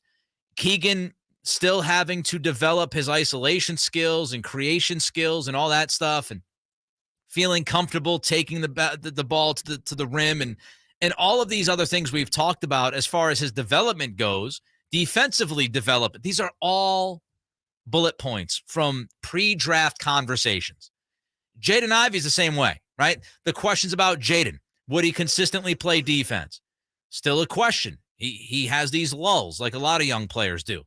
Would he be able to shoot the basketball well enough? Well, he's shooting 42% from the field, which isn't great. He's shooting 33% from 3, which isn't great. He's shooting 72% from the line, which is okay. So, as we knew, Jaden Ivey was more athlete than shooter coming out of the draft. Ivey was the projection guy. How could you see him play 2, 3, 4 years from now? Keegan was the more safe bet because he had a more mature game. The one thing I will say, I'm more impressed by Ivey because of the circumstances. There is no Cade Cunningham. He's been out all year. Yeah, that's true. So Ivey has been asked to be the lead guard. And I don't necessarily believe that was the plan. The plan was that Cade was going to be the lead guard. Ivey was going to have his hands on the basketball, obviously. But he's had to, in his rookie season, take over and just be the guy with the ball in his hands and helping run that offense instead of focusing on his own development as a player shooting-wise. So, you know, Keegan's development while on a winning team has been fantastic. I think it's everything you asked for if you're a Kings fan. I had said before the season, if Keegan finishes the year at 15 points a game and 8 rebounds a game, that's a tremendous rookie season. He can still get to 15 points a game. I don't think he's going to give you 7, 8 rebounds a night unless he goes on a great streak. But to me, Ramie, this conversation has always been about projection. And I don't think we'll ever have a firm answer as to who the individual best player is going to be until 3 or 4 years down the road, when Ivy has had a chance to grow into that athleticism as a full developed player, as Keegan develops. But if you're the Kings, the other argument would be, of course, well, you had De'Aaron Fox, right? I still believe Fox and Ivy could play together, but Fox has been so good, you could say, hey, man, you don't know if you brought Ivy in, would he have gotten in the way of Fox? Let's say 3 years from now. Yes. Jaden Ivey is a star, but the Pistons are still kind of a mess, and they're not going anywhere. And at the same time, Keegan Murray is good. He's the third guy on this team, and the Kings are doing some real things. To me, even though Jaden Ivey is the better player, for what the Kings were trying to do, you still made the right decision, did you not? Even if Jaden Ivey ends up being the right player, but Keegan Murray is contributing in the way you wanted him to contribute to big things here in Sacramento. I think it's unanswerable. I think because you'll never know how the Fox and Ivy thing would work together. And I would argue if Ivy works with Cade Cunningham, you could say, well, he would work with Fox, because the idea was, does he need to be a 1 or a 2 guard? If you're putting numbers around it, I know we don't do that very often. Another thing I would say is, what happens with Detroit? Because they could easily win the Victor Wembanyama sweepstakes. If Wembanyama becomes a Piston, then you've got Cade Cunningham, Wembanyama, and Bogdanovich. So Ivy's opportunities offensively might not be as fruitful as we thought before he got drafted. So all of these things can change. If HB is no longer a King next year and Keegan slides into that bona fide, no doubt, third role, that also could change things. Domas's future, he's got a contract coming up. I didn't think he necessarily, I didn't get to talk about it because I was out last week. In that interview with Sam Amick, he didn't necessarily commit to Sacramento. He kind of left that a little open. I talked about that on Thursday. So, what happens with Domas? And how does that change Keegan's role? All of these things will be figured out. I'm just looking individual talent in a vacuum. I think both guys have played well given the circumstances. Yeah. I think both give hope to each fan base. I don't think either team is regretting their pick right now. I would agree with that. Now, if Ivy becomes a superstar, then we have the conversation and say, man, did you swing and miss on a guy who's a top 15, 20 player? Sure.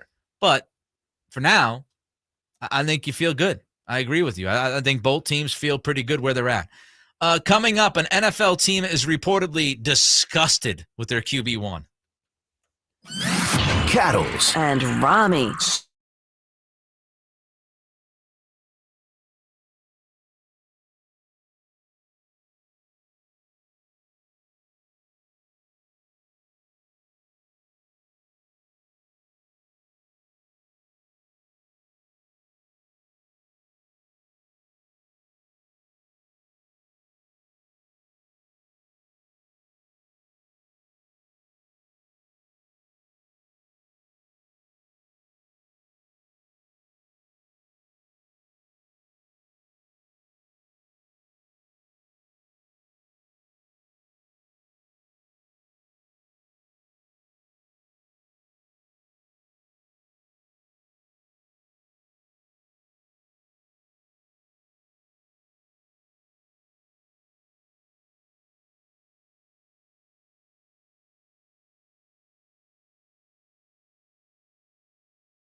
Why do people on the highway drive and take on-way and off-way ramps like the world is going to end if they don't make that exit? Don't even get me started. I was driving to work today and I saw somebody almost cause a 6-car pileup because they felt like they had to get on the exit, as if you drove a half a mile down the road, there was going to be the end of the world and you would just fall, you drive off of it. Everybody changes lanes around here like it's a life or death situation. And the urgency is frightening. It's almost like they're looking for someone to cut off. The urgency and run is into. frightening. It's insane. I remember, though, terrible drivers. After getting rear-ended twice in 5 months, yes, there was somebody, I don't remember who it was, but somebody sent us a YouTube message that said, you got to drive defensive. You got to drive defensive in California. And there's no middle ground. There are people, like you're saying, that either will just go in and out of lanes like they're trying to get to the NASCAR race, or you have people that are overly defensive because they've probably been hit multiple times, like me. Right. But they just slam on their brakes being 7,000 feet behind somebody. The random tappity tap on the brakes on the interstate is out of control. Can we stop, people? There's nothing to there's nothing to brake for. It's a highway. We're all moving at very high speeds. Just keep it moving. Javier says that was me, Nick. Not getting on the ramp, but said my point was you gotta like assume everyone is just gonna hit you. Yes. Yeah. Basically, yeah. Joe Giroux, our lovely digital leader. That was said with some sarcasm. I could fill a whole draft mockery segment with my hatred of California drivers. You see things and you're like, why is that happening? It should not be happening. And all 3 lanes can't be going the same speed. 5 miles under the speed limit. Oh, that you can't. Can we figure it out? You can't do that. When you go to when you're in the right lane, right? When you're in the right lane, you're supposed to drive slower. Yes. If you don't like driving on the highway. I used to work with a lady when I worked in hospital finance. Uh-huh. And she used to be frightened of driving, like to the point where she would have to leave her house at like 4 a.m. just to get to work for like 7 because it took her that long. She would, like, when she drove on the highway, if she had to get on the highway, she'd drive like 30. Like, okay, if you have a phobia and you've got to get to work, right lane. Find a different way If to you work. don't like driving, Find a different way to work. that too. But if you don't like driving faster than 60, 65, right lane. When you're in the left lane, that's the lane you're supposed to go a little zoom. Yes, that's the fast and passing lane. It decelerates as you go to your right. It's supposed to, at least. Accelerates as you go to the left, which is why when I get stuck behind a Mack truck in the middle lane, I want to get out of my truck and fight the person. I was passing more people on the right than on the left this weekend because nobody has any idea how the highway works. Mitch Shively, my favorite is the people who exit the on-ramp at 35 miles an hour and wonder why they can't merge into freeway traffic. Yeah, man. You gotta, that ramp is literally designed for you to pick up speed. Yeah. For you to get up to speed with everybody else on the highway. Yep. It's insane. But you know what? I've driven in and specifically merging onto the highway is a real issue in Minnesota where I lived for a little bit. Because have you ever heard Minnesota nice, Nick? Like everybody there is just trying to be like the nicest, most polite person in the world. So they almost feel like they're not supposed to be moving into your lane. I've seen people literally stop at the end of an on-ramp and wait for an opening. That's not how this is supposed to work. That is not how this is supposed to work. So it's not as bad as Minnesota. I'll give them that. Drives me crazy. Meanwhile, we should do a draft mockery of driving pet peeves. Write it down. Let's this Wednesday, maybe. Yes, that's what we got to do tomorrow. Tomorrow, yes. Something else that drives me nuts is Aaron Rodgers, and apparently the Packers have had enough, according to Bob McGinn, who's been a Green Bay guy forever. 40 years on the Packers beat, if not more. Now, Peter King on the Rodgers-Packers, whole situation and how they felt about the retreat. He said there was eyebrow raising among a few league team people. The reaction being, I could see why the Packers would consider trading him. Seems like a good person, but he might be more trouble than he's worth. And Bob McGinn told GoLongTD.com, which we would have played for you, but they're behind a paywall. And This seems like a cash grab. Yeah, look, we're not a Milwaukee station. We're not a Wisconsin station. We're not paying for Green Bay Packers content. Quote. Ramie was going to have it. I started to text him and see. It's true. He might have known something. I ended that subscription. Now, I was going to say, if you When I know took Ramie, this job, he probably would have had a subscription, but it was split between 20 people. Yeah, He pays 10 cents a month for it. It just wasn't mine. I didn't pay anything for it. They are done with Rodgers, McGinn said. He said, citing his own instincts, his knowledge of the league, and discussions with someone who has firsthand knowledge of the Packers. He's not coming back. I mean, they're disgusted with him. They're done with him. They're moving on. McGinn added that he's totally convinced Rodgers won't be back as the starter, Ramie. He also predicts that if Rodgers does insist on returning, he'll be the backup to Jordan Love.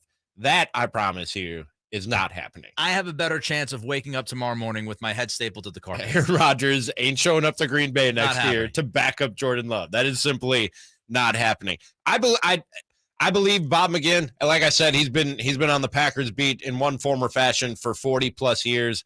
I believe he also does not like Aaron Rodgers. So I know Bob, and I know he does not like Aaron Rodgers. I don't think that's a unique feeling from some people that cover him and that team. My thinking is somebody in the Packers organization who also is not a fan of Aaron Rodgers was like, who's the one guy I can go and leak this to just get out the flamethrower on A-Rod. Going to McGinn with this. And they did. But you know what? The Packers have nobody to blame for this other than themselves. From the very beginning, they soured the relationship with Rodgers when they went and got Jordan Love.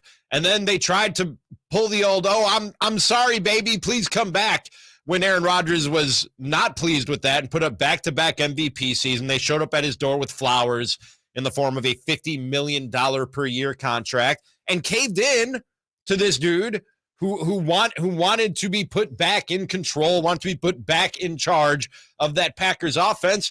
And then they're surprised that he acts like the way that he's acted the last couple of years, when you've basically given him license to act any which way he wants and to make his decisions whenever he wants. Like, the Packers have created this monster. Dude, so to speak. It's so much work. It is, but they did this. I consider myself somewhat to be like, low maintenance. Like, dealing with high maintenance people will like drive me nuts at times.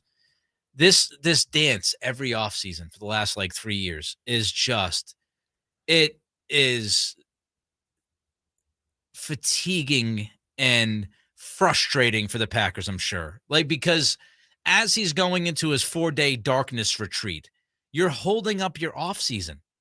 Like, but I mean, they can't really do anything. No, right I know. Now anyways. I know, but I'm saying they could have conversations with teams and maybe start talking about possibly trading him and building a market for him. Oh, those talks are happening. Yeah, but inevitably he is going to have to give the okay. But the issue for Green Bay is, as fatiguing and tough as it is, guess what? He's really good at football still.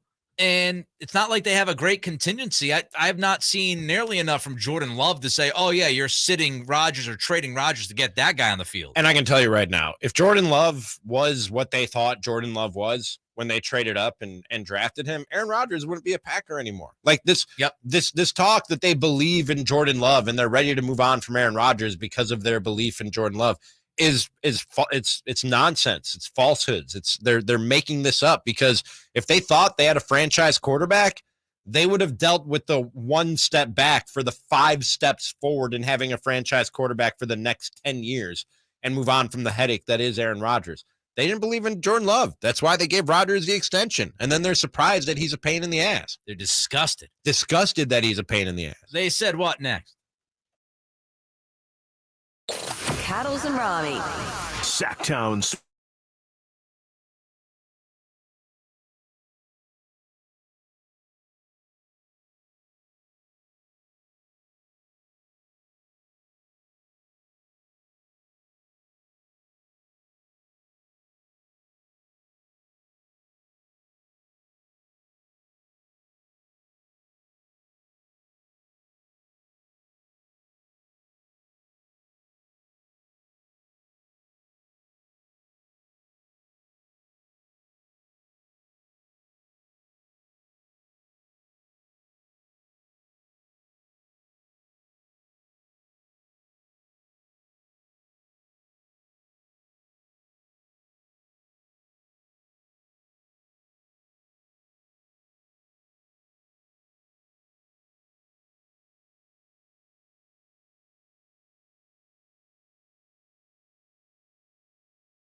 Time check brought to you by COSI Medical Clinic, dedicated to providing breakthrough remedies for men.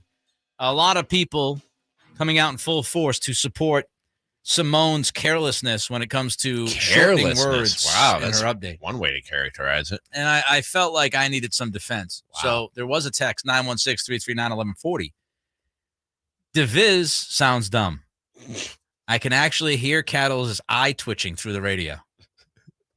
It's pretty good, right? Maybe a little bit of a twitch. Maybe a little bit of a twitch. Maybe a little He twitch. flinches every time. Every half hour, Nick's over here flinching. Like an electric shock. Zooms through my body. We're also talking about... Is anybody else supporting you or just one person? Listen, All right. I'll take what I can get. Just making sure. Tony Dog supported me. Okay. We were also talking about driving and some things that drive us nuts, which I think we'll do tomorrow as our draft mockery. But text line 916-339-1140. I ask you, Ramie, is this something that irritates you, or do you think this is a good move? My favorite is where people will get off the freeway just to get back on the freeway just to pass 20 cars. What, when there's traffic? Have you seen this? Yes. I haven't witnessed it, but I also haven't been looking for it. Is that something people I will are admit, actually doing? I've done it, but not 20 cars. I've done it, if it's like bumper to bumper. And How much time is that really saving you? Well, if you can get closer to an exit that you want to get to, I guess. it might be worth it. I don't know. I never even thought about that. You never thought about that? I just sit in traffic when there's traffic. Oh, I'm the worst, man. You could imagine me in traffic, right? No. I'm the You? worst. Oh, Nah. man. You're not high strung or anything. I feel like you'd be super chill. I'm the absolute worst. I was chilling in Sonoma over the weekend. It was very chill. But wearing a new pair of underwear today. No. By the way, I haven't worn them since.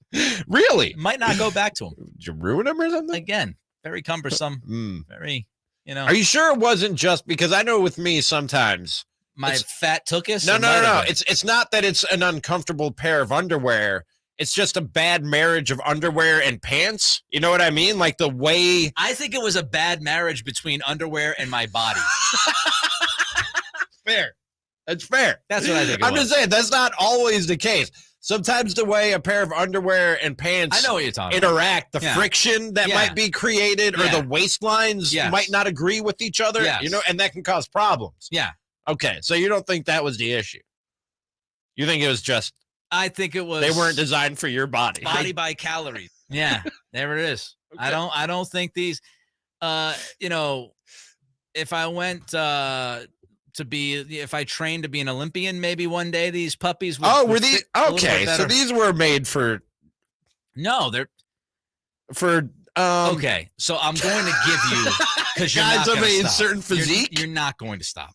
So it's not due to a certain physique. I ordered something and the underwear came with what I ordered. Okay, all right. And so I'd imagine that the underwear it fits, a lot of different kinds of men. Sure.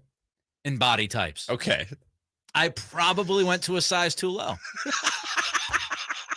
It's despicable. And when I say probably, I mean definitely went a size too low. Want a pair of underwear that is a size too small, man. That is the last item of clothing you want to be one size too small. And it's the fabric, Okay. I'm a boxer brief guy. Same. And I don't know what this is. Polyester. It's a little. An ad popped up on my timeline, by the way, Speedo-ish of some boxer briefs that go up and like hold in all your midsection, like talking about a corset, like Spanx for dudes. Yeah, they're basically Spanx for dudes is what they are. And I'm not gonna lie, I'm gonna look into it. No, that's a big no. Really? That's a no-no. You think so, Jay? Just let it hang out, brother. You're gonna be shapewear. Shapewear for guys. I know a dude who wore one of those things that suck it in for you. Yeah. And he it's supposed to help your posture too. But it was obvious. We all knew the guy. And he walked in and we're like, dude, you either you really sick over the last week, or one day he just showed up buffed, jacked. Where did that gut go? And then he's like coming by and he's like giving you the half hug thing, and you can kind of feel underneath the shirt that something's there. And I'm like, did you got something out? He's like, no, man, I don't know what you're talking about. I'm like, you got the bulletproof vest on, brother. Flap jacket. It's like a corset. I'm not saying I would wear it every day, but for certain occasions, Let that go, Ramie. It's okay, brother. You're in the gym enough. We'll take you how we get it. All right, let's get to they said what. First part of this, Giannis during the draft on Saturday night or Sunday night made a little bit of a mistake. Let's go to pick number 3. So my third pick is going to be one of the most exciting rising star, superstar in the league right now, John Moran. I hate to break it to you, but he's starting. What's up? What? You talk about somebody's draft board being missing. See what I'm saying? See what I'm saying? He's trying anything, y'all. Giannis is trying anything, y'all. So, let's go back. So let's go another direction. Yeah, let's go. There really is no other option, Giannis, but to go back because you just drafted one of the You know what's my favorite part about that is he says John Morant, and then you hear like, pew, pew, pew. Yeah. Like the stadium operations people No clearly one got it to the DJ. have no idea of the rules. DJ he was ready, man. He had his finger on that side. They're like, oh, starter, bro. No. And the crowd's like, yeah. Nope. There's no going back at that point. Not how this works. So Ja Morant, speaking of Ja, we remember going back several weeks ago, a couple months ago. Was it Taylor Rooks or Malika Andrews? He did the interview. Taylor Rooks, yeah. So this dude's just be saying the craziest stuff. You said that so confidently, you could be wrong. No, but I'm no, just no. gonna believe you. No, it was Taylor Rooks. So Ja Morant said going back that he wasn't worried about the West. He was worried about the Celtics and nobody else, right? Well, Ja was with Charles Barkley, and they talked about. No, this was with Draymond. It was with Draymond. He was talking to Draymond on the sideline. The other TNT guy who's funny. This was Draymond and Ja going back and forth here about the Western Conference comments. The West got a lot better at the trade deadline. I'm fine. Are you still fine in the West? And also, which teams are you looking at now and saying that team would have to be reckoned with? Definitely, you got to look at Phoenix now with Ad and KD. Obviously, we can't shy away from y'all. Everybody knows y'all always in contention champs. Still Boston, man. But yeah, I'm still fine in the West. Still fine in the West. Gotta love it. Keep that confidence, man. Doubling down, Ramie. Doubling down. Can't back down from it now. He looks like a chump if he backs down from it now. It was Malika Andrews, by the way. Oh, it was? Yeah. Okay, my bad. You remove a vampire. I was gonna say something. Like I said, you're so confident. We're just gonna roll with it. My bad. Are you on my side now that Simone actually came back and corrected you on the air? No, still on Simone. Just have to make sure we're getting our black creatives, black journalists correct. That's my bad. Yeah. I own that.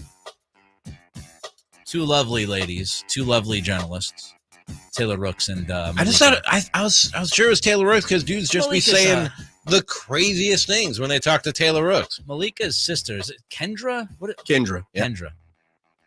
I'll tell you, ESPN loved Malika Andrews from day one. I was working. I filled in for Will Kane one day. Mm-hmm. Oh, thank you. Thank you for doing us justice. Go ahead, Nick. My apologies, man. Go ahead. I filled in for Will. Thanks for giving us a break on ESPN News, and we were talking about people that were working in TV at the time, and Malika had just pretty much broken through, and the scuttlebutt behind closed doors, and even in the She was the hallways. rising star. Oh yeah, yeah. And it's rather obvious. Oh, for good reason. It's a reason She's why. good at what she does. She's tremendous. Yeah. She's absolutely tremendous. Big fan. But that was known. The network loves her. Okay, so let's skip Dre and Barkley. Let's go to AJ Brown. AJ Brown was on the Raw Room. I don't know what this is. Does anybody know the Raw Room? There's a million podcasts. Gazillion podcasts. Man. And here he was talking about Jalen Hurts' contract negotiation. listen, I love Philly, and what I'm about to say. You do not pay this man.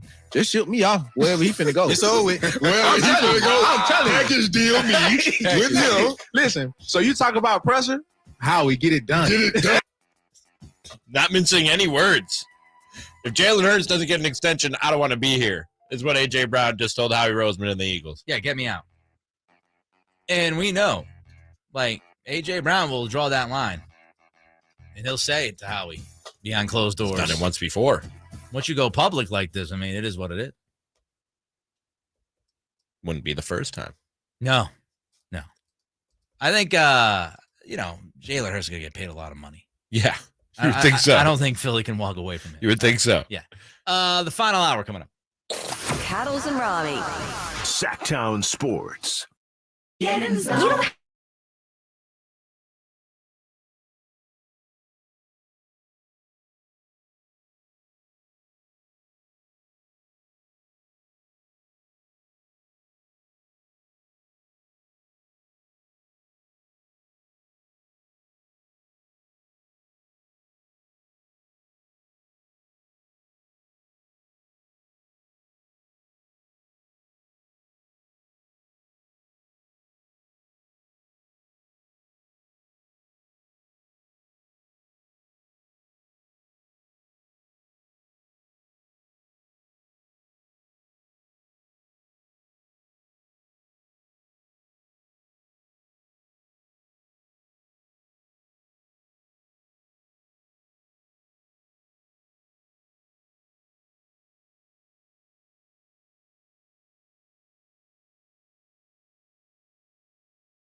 say, Extra, we know about it. don't worry, because we got you covered. This is how we do. It's the Cattles and Ramie. Top spot. Love this song. I could listen to this song multiple times a day and not get tired of it. How Big many Luda times? guy? Yeah. Nice. Chicken and beer. Nice. Yeah. I was never a huge Luda guy. Get out. Sorry. Get out. You disgust me. I'm sorry. I'm like the Packers with Aaron Rodgers. I'm It's one, of disgusted. it's one of those things where, like, I recognize That's a song I could dance to a little bit. the talent, the charisma of a Luda, as a performer, just not my style. It's not my thing. That's all. Well, he told me you're not his style. That's fine. So I don't need to be liked by tit for everybody. tat. It's fine. All-Star Weekend, Ramie. Yes, sir. Can we save it? Does it? Let me ask you this. What if we just didn't have the All-Star game? What if we just got rid of it? Do we need, in 2023, do we need an All-Star game for any of these sports? I wouldn't miss it if there wasn't an All-Star game, but what purpose does it serve? It's entertainment. It's the purpose of all sports. You know what all we're doing here Hold is on. being entertained. I got an idea. Remember the old MTV? What was it called? It wasn't Rock and Jock. Was it Rock and Jock? Rock and Rock and Jock, Jock, yeah. baby. When they had like the 25-point. Yeah. Hoop, yeah, all that. I love that. Let's do that. Fine. I like that. So like Dame Dollar, when he hits his shot, it's like 10 points. Like let's get a little crazy. Whatever they want to do to juice it up, and no matter how silly it looks, fine. I'm fine with it. Like, that's the thing is people, I don't know if in a bygone era, maybe this is people hanging on to a bygone era when all-star games were like meaningful. Remember when Pete Rose almost murdered somebody at home plate? Yeah.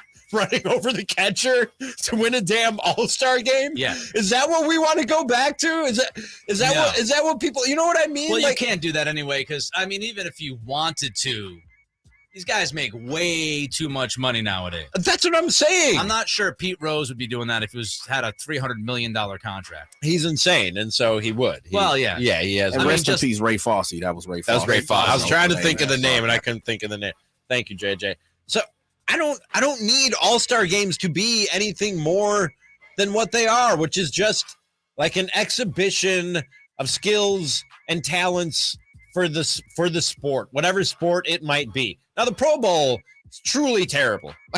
They should probably just stop playing the Pro Bowl, but a lot of people watch that too. So who am I to say? Like, I don't have a problem really with the All-Star game, the All-Star festivities. Is it great? No. Is it hit or miss a lot of the time when you talk about some of the things that happen around it, namely the slam dunk contest? Yes, the game itself is hit or miss. It's good sometimes, it's terrible at other times. So what? It's an all-star game. Let's just enjoy it or don't. Should we have a dunk contest filter? What do you mean? Where guys have to submit their ideas for the dunks they're going to do. And it has before the to pass through a panel? And that way we say, all right, this guy's got ideas that we need to show to the world. How do we fix the dunk contest? It doesn't need fixing. The dunk contest was very entertaining All right, this year. let me rephrase. How do we improve it? Yes, how do we make it better? I'm always looking to improve things. There's always room for improvement. You know what was great about this year's dunk contest? What's that? They actually made their dunks like early on. That was pretty cool. You know, you didn't have to go like You have to watch 2 a guy misses, 3 misses. Like attempt the same dunk 5 times. Mac McClung didn't miss a dunk, did he? I don't think so. I think he made every single one the first time around. That dude put on a show, man. That dude put on an absolute show. He got hops. I remember this kid when I was in high school. So does LeBron. He was like 5'5", and he literally were in high school playing basketball, and he literally just jumped and grabbed the rim with 2 hands, and I was like, that is just not supposed to happen. Yeah, You're not supposed to do that at like 5'5". No. He did. Little Portuguese kid, 5'5", just whoop, jumped up, and I was like, whoa. I thought I was good because I could like school it, and I was like 5'7". I was like, look at me. Slapped the backboard. This dude just went up and grabbed all the rim. Went up and grabbed with the rim both hands. with both hands. Yeah, I don't.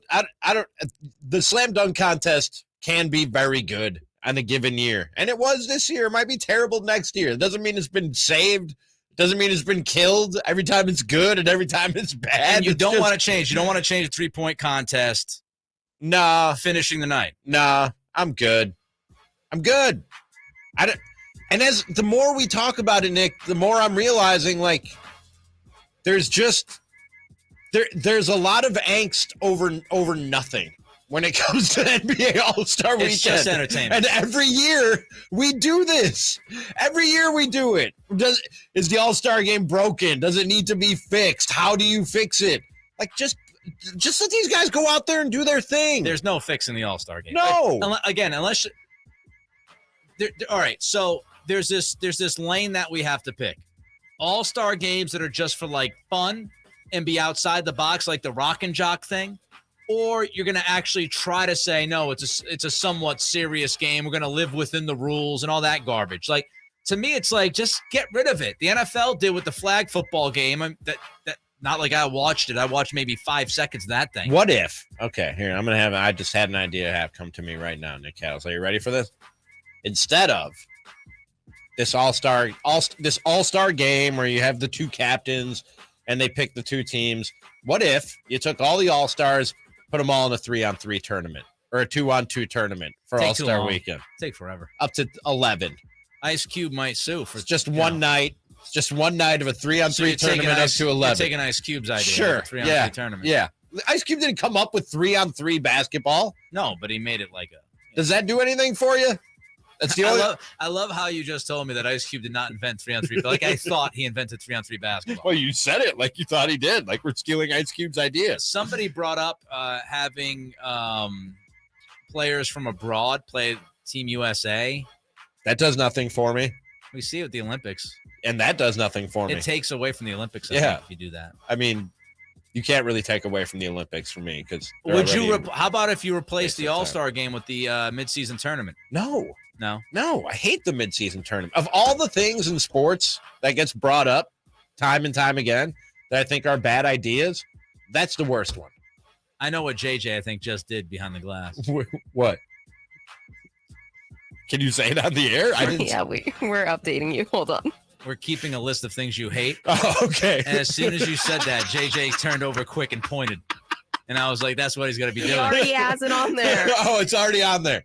It's already on the list of things I hate. The midseason tournament. Yes. I love how I'm painted as the negative one, but you hate so many things. Olympics is on there, not the midseason tournament. Oh, yeah. Yeah, I don't even want to add to the conversation. Add that to the list of things I hate is the midseason tournament. Is the 3-point contest the only thing during All-Star Weekend that has true lasting consistent power? Well, yeah, but that's the thing I don't understand, Nick, is like every year the slam dunk contest is different. Say what you will about it, but every year it's different. You got different guys. They're trying different dunks. They're bringing new props out. The 3-point contest is literally dudes standing at a rack, grabbing basketballs, shooting them. They did have the starry 3-point shot this year. Okay. So they added what? A different colored basketball to the rack that's worth That's more 3 points. Okay. It's not part of the rack. Come on. Cool. I'm just saying, like, the 3-point contest, for all intents and purposes, has been the same thing for all of time. And somehow people have no problem with that whatsoever. So here's a question for you. If you were in the 3-point contest, would you start or end with your 2-point rack? With your money ball rack? I probably start with it. So that's what Jason Tatum did, and I was questioning that decision because he didn't have a chance to get a rhythm. Like you start right out the gates with the money rack. Especially if the guy I need to beat has already gone, I'll start with my money rack. He was first. See, that doesn't make any sense to me. I would start with my money rack if I knew how many points I needed to win. So that way I can get my money rack out of the way, and then I know what I need to do for the rest of the round. Does that make any sense? Start or end with it, JJ? I'm actually in the middle. I would put it in the middle while you got your rhythm. Yeah. Most people, it seems like they get the rhythm right around top straight on, right? So that's where I'm going. I would put it right smack dab in the middle. A lot of guys go with the corner because it's the shortest, right? Yeah. A lot of guys love Give me the top of corner the three. key shot, though. Is that your money spot? JJ all day from top of the key? No, Oh, okay. I'm more of a from the wing type of guy. All right. Not a word, Simone. Yeah. Not a word. I'm a Driver? mid-range game. I'm Rich Okay. Hamilton. You know what I mean? I'm ripped. Okay. You gonna wear the rip mask? Of course, man. You got to go with the good luck mask, and it's all you're breathing all hard, and you can't see through it, and it's all misty. You want to talk about Rip? I mean, I grew up in the Northeast. I watched a lot of his UConn games. I bet. Real quick, fellas, would you, if they kept advancing the skills competition, and I don't know how you do it. We could sit down, think about it, toss a few ideas against the wall. I do think it has staying power if you kind of got rock and jockish, what you're saying, Nick. Like if you like half court shot versus maybe horse, kind of that situation. If you, I guess, advance certain things, I think the skills competition works, man. Instead of the normal dribble pass through the, so you're saying you're saying change it up. Oh, the current one sucks. Yeah. That's brutal. Yeah, it does nothing for me as it currently It did is. nothing for me in year 1, let alone what are we like year 10 now? I thought it was a cool idea at first because I was like, oh yeah, let's see all their skills put on display. And then I was like, you know what? Passing through a circle is not that fun. You almost kind of have to push it towards horse, like a horse type situation. We see Steph Curry throwing hooks from the from the locker room, stuff like that. I wouldn't mind competition. I wouldn't mind seeing a game of horse as part of NBA All-Star Weekend. I'd be good with that. I'd honestly be okay with that. Time might be an issue. Maybe, yeah. Time might be an issue. I'd watch a game of horse between some great NBA players, though. Speaking of time, 5:14 on this Tuesday. Time to check out Coastside Medical Clinic, dedicated to providing breakthrough remedies for men. Is Brock Purdy ready to be the full-time QB1? Thoughts from an NFL pundit in 90 seconds. Brock Purdy. Cattles and Ramie. Sactown Sports.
Keep you on edge. Cattles and Ramie on Sactown Sports.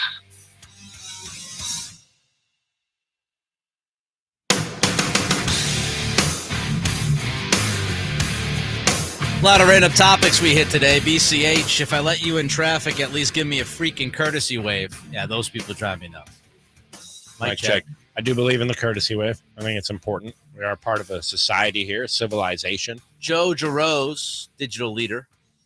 What's Nick like in Bay Area traffic? I'd imagine a complete and total mess. I have more patience if I'm ready for the traffic, if that makes sense. If you know it's coming. Yeah. If I'm prepared, if I'm mentally prepared that I'm going to sit, like, I don't know. I don't think you've gone down towards Sonoma or Napa, have you? No. You're going to hit traffic. No. If you go down towards one of those two places, you're inevitably going to hit traffic in Davis, and you'll ask yourself why you're stuck in traffic in Davis. The first time I had to go through that, I went a little ballistic. But then after I went through it, the second time around, I'm like, I'm going to get stuck. You know what you're in for. And I was the jerk yesterday driving back from Sonoma, like pointing at the bad traffic on the other side of the road, people that were stuck in Davis. Ooh, I'm glad I'm not you guys. I was like, oh, that stinks. It's rough. I also used the word today, scuttlebutt, which grabbed the attention of Javier.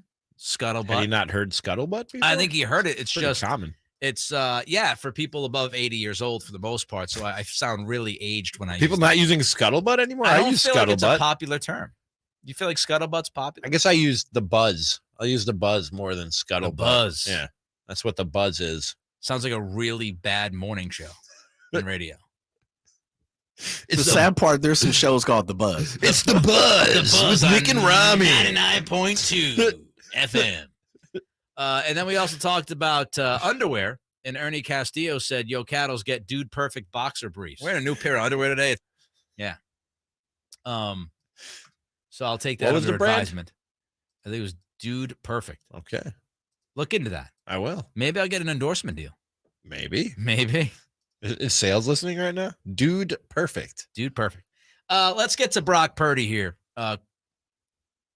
Greg Cosell is a very good film, break down the film pundit, right?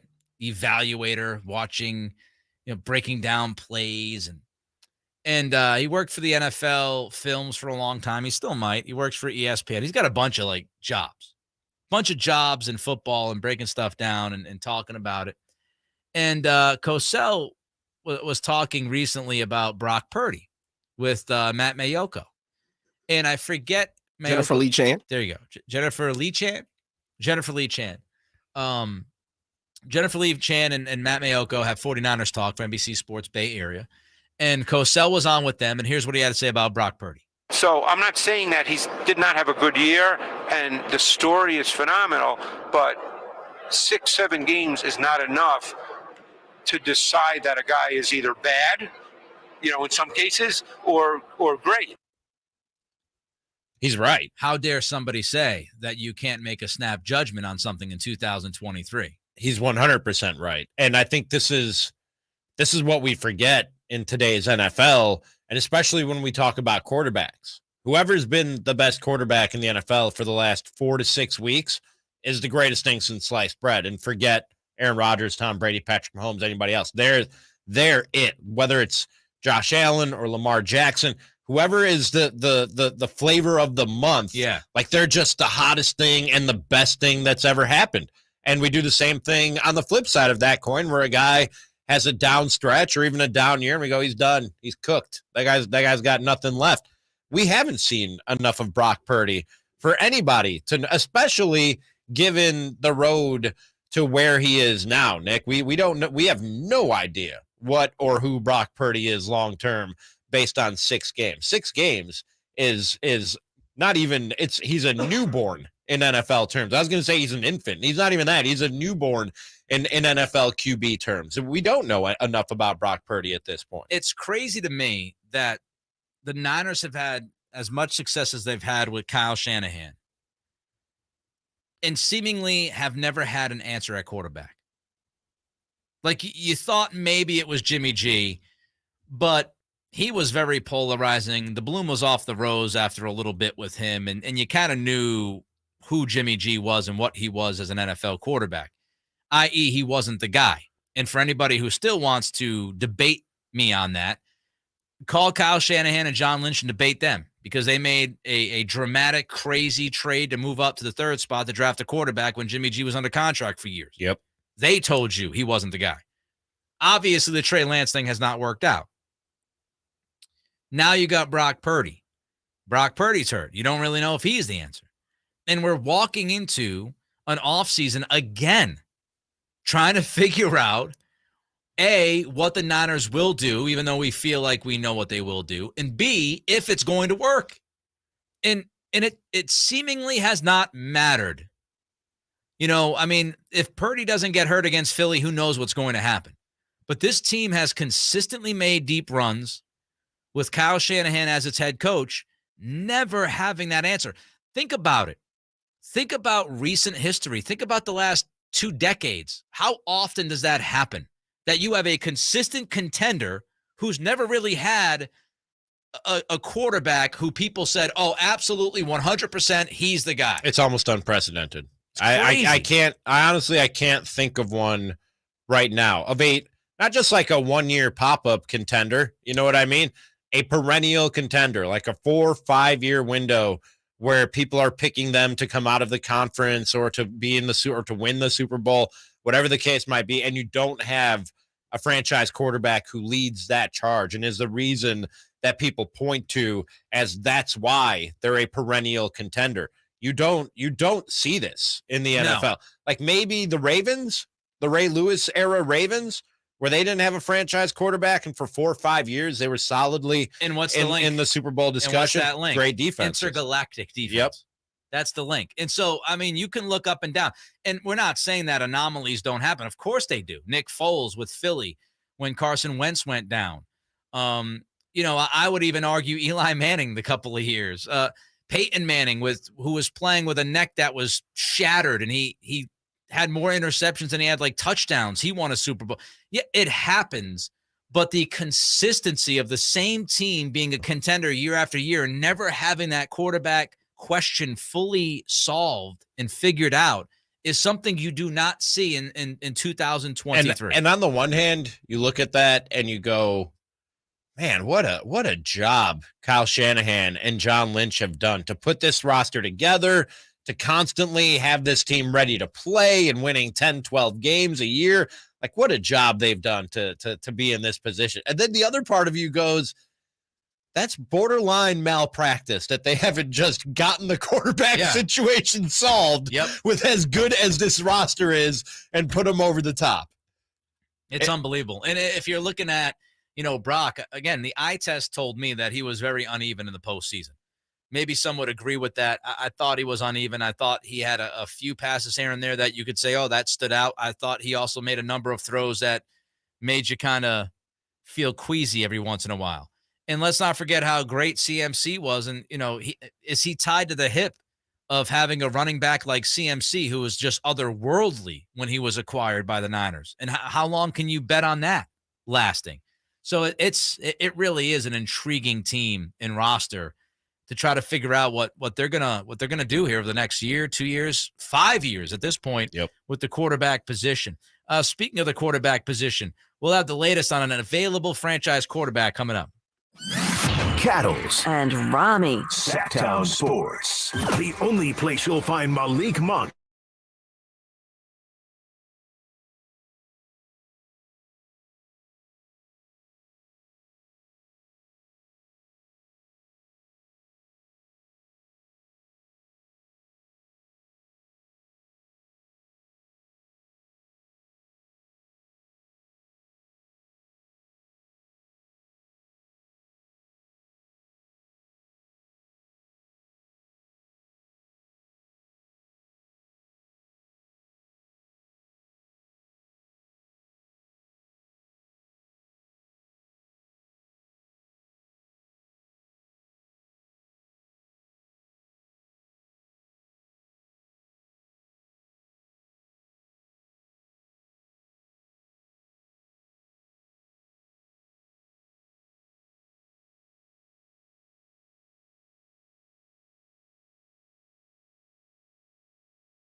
Sports.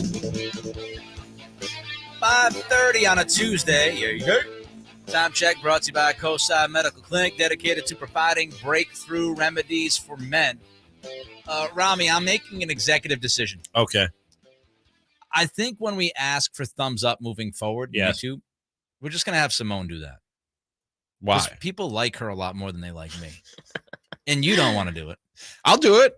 I don't mind. I mean, our whole life is asking people to like us. Like I need to be liked and accepted, Nick. It's what we do for a living. I think let's try the Simone Please route like tomorrow. me. Please like us. Stop being creepy and weird, Ramie. You're scaring people away from the YouTube. So we're gonna try Simone. Are you saying because my poll did so well? I Well, won the popular vote. I mean, your performance. You accused today, her of rigging that, by the way. It's not an accusation when it's clearly happening. Your performance today and trying to fix that poll result. Fix it. Shameful. She didn't fix it. She just asked for support. That's not fixing. Stop the steal. It was campaigning. shameful. Stop the steal. Wow. Shameful. Wow. That's all I'm telling you. I can't wait to be back with you guys tomorrow. I want to round up all the voting machines. I want to make sure Wow. they're working and legitimate. Think Russia was involved? I might take this to court. It's all the TikTok kids. Yep. You just watch And out, get your Simone. Twitter game up, your Instagram game, and your TikTok. And your TikTok. Let's talk Derek Carr. Derek Carr visited the Jets over the weekend, Ramie. Good for him. And all sorts of reports came out today of, it went great. It was, the best meeting in the history of sports meetings. Apparently the Jets told Derek Carr that they think he would be a first ballot Hall of Famer if he went to New York and won there. Without getting into all the that's sweetening somebody up. The hyperbole, right? Just the fit. Does the fit make sense to you, Derek Carr as a New York Jet? Yeah, I'm not okay. Now don't take what I'm about to say the wrong way, but we were just talking about the 49ers and how complete a team they are, and the fact that you just haven't been able to settle the quarterback position. Just get a guy in there that can kind of settle the quarterback position, not even be great, but just settle it down and give you somebody you can count on and rely on. I think the Jets are on their way to building that type of roster and putting together that type of team. And no surprise that Robert Saleh comes from the San Francisco 49ers to the Jets, and they're trying to build something similar. I think all you need with a roster like that is a dependable, reliable, veteran quarterback who you send out there and say, hey, you don't have to win us games every week. Maybe from time to time we'll ask you to win us a game, and I think Derek Carr is capable of that. But you just don't lose. Most weeks, all we're going to ask of you is don't lose us this game. Yeah. Keep the ship steady, I think, is all that the Jets need from the quarterback position while the rest of that roster develops and improves. When he was with the Raiders, the defense hasn't been good for a number of years. If you go to the Jets with Saleh and that talent on that side of the football, you have a pretty good feel that defensively they'll be able to hold their water. They'll be fine. It's just offensively how much you asking of him. The question also would be how much money are they going to pay him? Because as we know, if you're paying him upper echelon money, fans are going to want upper echelon performance, and that's when the questions come up. On the field, my biggest concern right now is that offensive line for the Jets. They underperformed this year. Mekhi Becton, who is just a giant of a man who played for Louisville. I watched him a lot in college because one of my really good friends in Virginia is a Louisville fan. I mean, he's a tremendous athlete, and he was, looked at as the next guy, left tackle. He's like 6'8", 6'7", 350 pounds, but can get down the field. You're going to run into Trent Williams, comparisons, which is outrageous. No one should be ever compared to Trent Williams because he's literally one of the best that has ever done it. But he's kind of fallen off. He hasn't been able to handle his weight, and he's also had some injury issues. So the offensive line's a question. I actually, looking at Derek Carr to New York, my biggest concern would be off the field. How would Derek Carr handle the market in New York? The media. And I ask that because he's a very laid back kind of guy. People try to get a rise out of him, and he's been able to, just kind of glad hand his way through things. Pump that back a little bit. Very religious guy. There's a little bit of aw shucks to him, which is funny because, He's not really from an aw shucks place. Right. But how does that fit with New York? I remember Zach Wilson getting drafted from BYU. And a lot of the questions, there were questions about him at BYU because of the offense they ran. Shotgun formation. Everybody was wide open. It wasn't really that, big, tough task of a college system that he was running. But aside from the on-field questions, the questions were about him. In BYU, he didn't face a lot of the criticism and and people coming after him, and he didn't have to deal with a lot of that. And there were questions at the time, if you remember correctly, about his mother and how the mother would react to a market because, fairly early in the process, getting ready for the draft, she was a very busy person on social media. And she was, she would dip into the business of other people. Mhm. She was pretty opinionated. And the question was like, how would that work? As we know, up to this point, it hasn't worked out well for Zach or the mother, right? And we had New York media reporting on Zach possibly getting involved with his mother's friends and all that. So how does the New York market impact Derek Carr? Would that get under his skin? And would that, if he gets off to a slow start, would he, because we read, right? Remember the Josh McDaniels story about how he would criticize Derek Carr in front of the team, and Carr hated that. How would he deal with a blistering New York market in that media if they got off to a slow start or he wasn't playing up to his expected capability? The scrutiny of his play would certainly be there, and they somehow they still have high expectations for the Jets in New York. Like I know it's the New York market, and they expect the best from everything because it's the number one market in the country or the world or whatever the case might be. But at some point, don't you just resign yourself to the Jets being bad, even if you are in the city of New York? But they have a high standard. They have high expectations. And if you're not living up to it, you will face that scrutiny on the football field and what he does on the football field. The one thing he won't give them, at least I don't think so, unless there's a side of Derek Carr we don't know, is that juicy tabloid stuff like you're talking about with Zach Wilson. You know what I mean? Yeah. The off the field drama swirling Which around I it. wouldn't be concerned with Derek. That's what we know of him. That's what I'm saying. So you at least won't have that added pressure of them trying to find out what's Derek Carr doing with his nightlife and his private time, because it's going to church and studying the playbook. I was going to say, dude, hanging out with his family. Dude was in Vegas the last couple of years, and and still couldn't find trouble. There wouldn't be much going on there. So as far as the process goes, here's Derek's brother David talking about the Jets visit and how this is going to play out. Obviously, the team is just in need of a quarterback and some stability there. They have a lot of good components. There's a lot of things that are very positive about the Jets. He had a great trip, so it's honestly it's going to be a long process though. He really only has the Saints, the Raiders, and the Jets to kind of compare those three places, and so he wants to do his due diligence and see as many places as he can to get a feel for what the best place for him will be. I mean, he mentioned the Raiders. We know they're out. So how long of a process?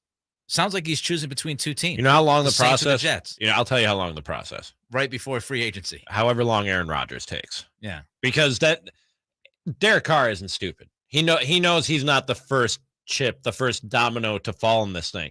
He'll have his choice of quarterback needy teams once Aaron Rodgers is taken off the table. Isn't it better to actually go for it right now? Yeah, but you're pitting team against team, and that might get you the most money.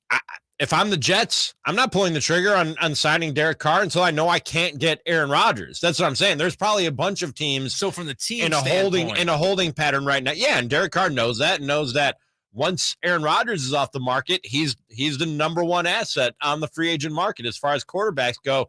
And then he can pick his spot based on fit, based on comfort, based on money, of course, all the different things that factor into it. I think you have to wait for the Aaron Rodgers domino to fall if you're a team in need of a quarterback or if you're a quarterback at this point on the market via trade or free agency. Now, if Lamar Jackson is available, that changes things a little bit. Maybe then he's the first domino to fall, and then you see everybody else falling into place. But right now, it looks to me like Derek Carr or the teams interested in Derek Carr would be waiting on Aaron Rodgers. I think he's a New Orleans Saint when all is said and done. And that means he would play in Vegas and in New Orleans. Again, if he was into that lifestyle, he'd have found it. Two pretty good. It's going up tonight for sure. Two pretty good picks. Two spots that are pretty good. Not bad. Not bad at all. But I think he ends up in New Orleans. An NBA Hall of Famer's past continues to be hidden from many. We'll get to that and more next. Cattles and Ramie. Sactown Sports. Sacramento weather is brought to you by Folsom Lake Key.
Your afternoon home for Kings talk and more. This is Cattles and Ramie on Sactown Sports.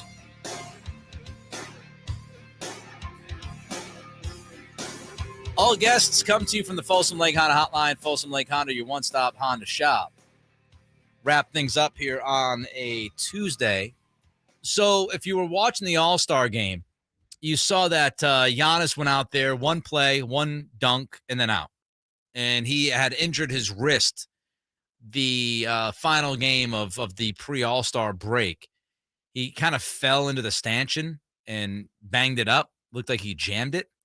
And he got tests for that yesterday in New York. And apparently it's a sprained ligament in his wrist. Here's ESPN's Brian Windhorst on the latest with Giannis. In this case, he's going to avoid surgery, Sage. It is an injury that they believe can be treated with rest.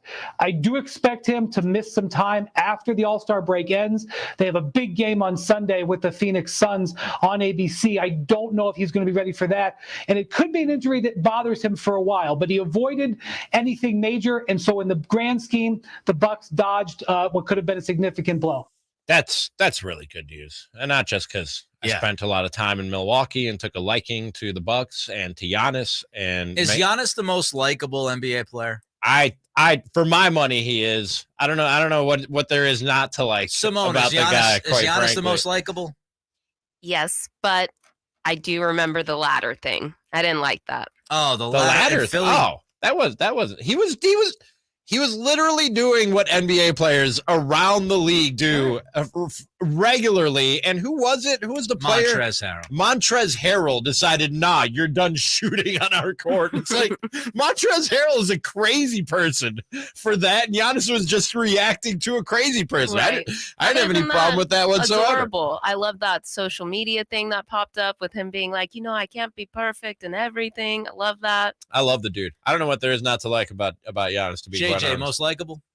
Yeah, superstar, but I would think your guy is starting to get towards that way, especially like hearing him talk about his upbringing. Yeah, Jason Tatum. I think he's starting to enter that situation because he's starting to enter superstardom. Also, he's got he his has own shoes. the very cute kid all Yeah, around. exactly. Yeah, Deuce. that helps. Yeah. That helps a lot. Deuce. Yeah. This kid. I mean, has anyone ever said anything bad about Jason Tatum that you No, can think I of? can't think I of can't anything. either. Yeah.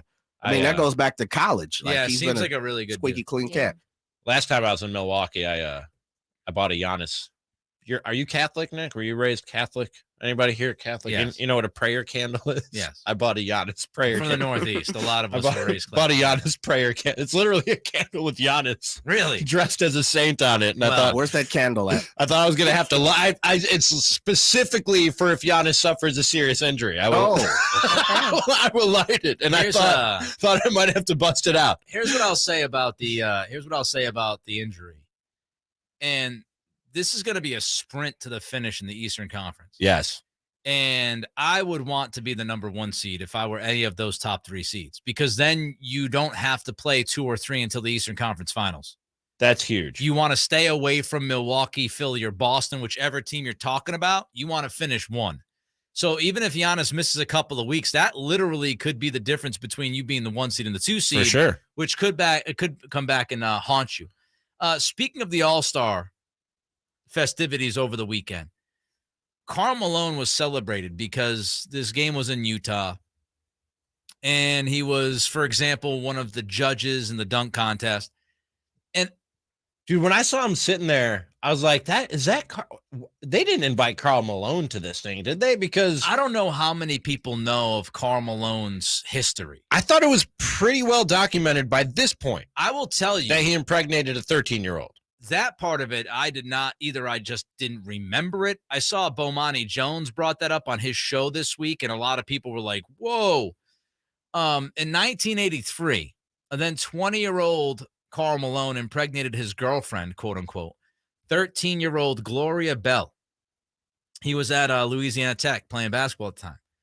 According to Bell, her family declined to press statutory rape charges because of his impending NBA fortune. That's crazy to me right there. But well, yeah. Except he then denied paternity of their child, Demetris Bell. Gloria Bell's family sued Malone. Like, it wasn't bad you impregnated a 13-year-old. Now you're going to deny the paternity of this child. They settled out of court in a manner that allowed him to not acknowledge he was the father. So part of the agreement was he did not have to publicly acknowledge being the dad. When Demetris, who went on to become an NFL lineman, by the way, good for him, finally met Karl Malone at 17, his dad reportedly informed him, quote, it was too late for him to be his father. He'd have to make it on his own. They did reunite in 2014. Bell said in 2018 that they now talk nearly every day. Now that he's in the NFL. Not that Karl Malone needs the money, but now that you're in the NFL, I guess I can acknowledge you. The few people in the tenuous position of defending Malone made decry the whole cancel culture thing, and I hope there's not many of you out there with this case, this situation. But Malone has never so much as publicly acknowledged Gloria or Demetrius, because obviously he would not want to try to explain away impregnating a 13-year-old. In 2004, this I had no idea about. Karl Malone harassed Vanessa Bryant, as we know now, widow of the late Kobe Bryant, in a manner that made her uncomfortable. The story goes that Vanessa asked Karl, who was wearing a cowboy hat and boots at the Staples Center, quote, "Hey, cowboy, what are you hunting?" Malone's reply was, quote, "I'm hunting for little Mexican girls," unquote. If you're wondering, Vanessa is of Mexican descent. On another occasion, Vanessa was given Karl's number by his wife, Kay, so that she could invite Malone's son over to her seating area during a Lakers game, but their conversation reportedly went left. Rob Pelinka, who was, of course, Kobe's agent, told ESPN back then that Malone said, quote, "Why don't you come over here and sit next to me and give me a big hug? If you do that, it will be on the cover of every magazine in the country." Now, Pelinka added, when he was telling the story to ESPN, Vanessa did not know what to say because this was the first time she had ever spoken to Malone without Kobe or Karl Malone's wife, Kay, being around them. Karl continued, "Do you like me?" He didn't stop there. No. "Do you like me?" he asked her, to which Vanessa said, "Yeah, as my friend, Kay's husband." From there, Malone asked Vanessa if she could keep a secret and that he would like to tell her something, at which point Vanessa told him she was a married woman and he was a married man who was old enough to be her father, to which Malone replied, "Oh, like your daddy." He's such a gross person. At that point, she told Pelinka that she ended the conversation and moved along. The exchange, which Karl reportedly admitted to Kobe, but later denied when both couples were on a phone call, stand-up guy, forever fractured his relationship with the Bryants. In 2015, Mark Lamont Hill asked Karl Malone about his disagreement with Kobe, and instead of taking accountability for the harassment, Malone offered to fight Kobe. And I don't know if this guy invited to the All-Star game and celebrated? I don't know if it would be different if it was a bigger market that was, less protective of their athletes than Utah is in this case. I don't know if he played this. I don't know if he played in a different era, because with social media, this story would have been much more prevalent and known, and Karl would have had to face the heat and maybe never made the NBA. It seems to me that since this was the early 80s, and obviously many people protected him along the way, he has just continued to be this creep. And he gets away with it because he's Karl Malone, and he played in the bubble of Salt Lake City, Utah for most of his career. And now it's been so far removed that people either don't know the story, forgot the story, but now he's being celebrated as a freaking judge at the slam dunk contest. I'm not, again, for those who are out there screaming cancel culture, Karl Malone clearly has some demons that he needs to work out and has never worked them out. I always say he's never taken accountability. People aren't disposable. I just want people to own up to the things they do wrong and face some accountability from it and learn from it. And then I'm willing to accept him back in whatever role. But this was 2015. He was still a piece of garbage in his 50s and 60s. This isn't a young man making stupid mistakes. He's a piece of human garbage. And the last thing he should be is celebrated by the NBA. There's that saying, don't meet your heroes, right? Some of them you definitely don't want to meet and know. So, sickening that he was celebrated as much as he was. But a trashy person. Thanks to JJ, great job. Thanks to Simone, fantastic job. Ramie, till tomorrow. Yes, sir. I bid you adieu. Cattles and Ramie, Sactown Sports. Now hurry, go on to the altar. I know you ain't remember what I taught you. Keep your heart 3 stacks. Keep your heart, keep your heart 3 stacks. Keep your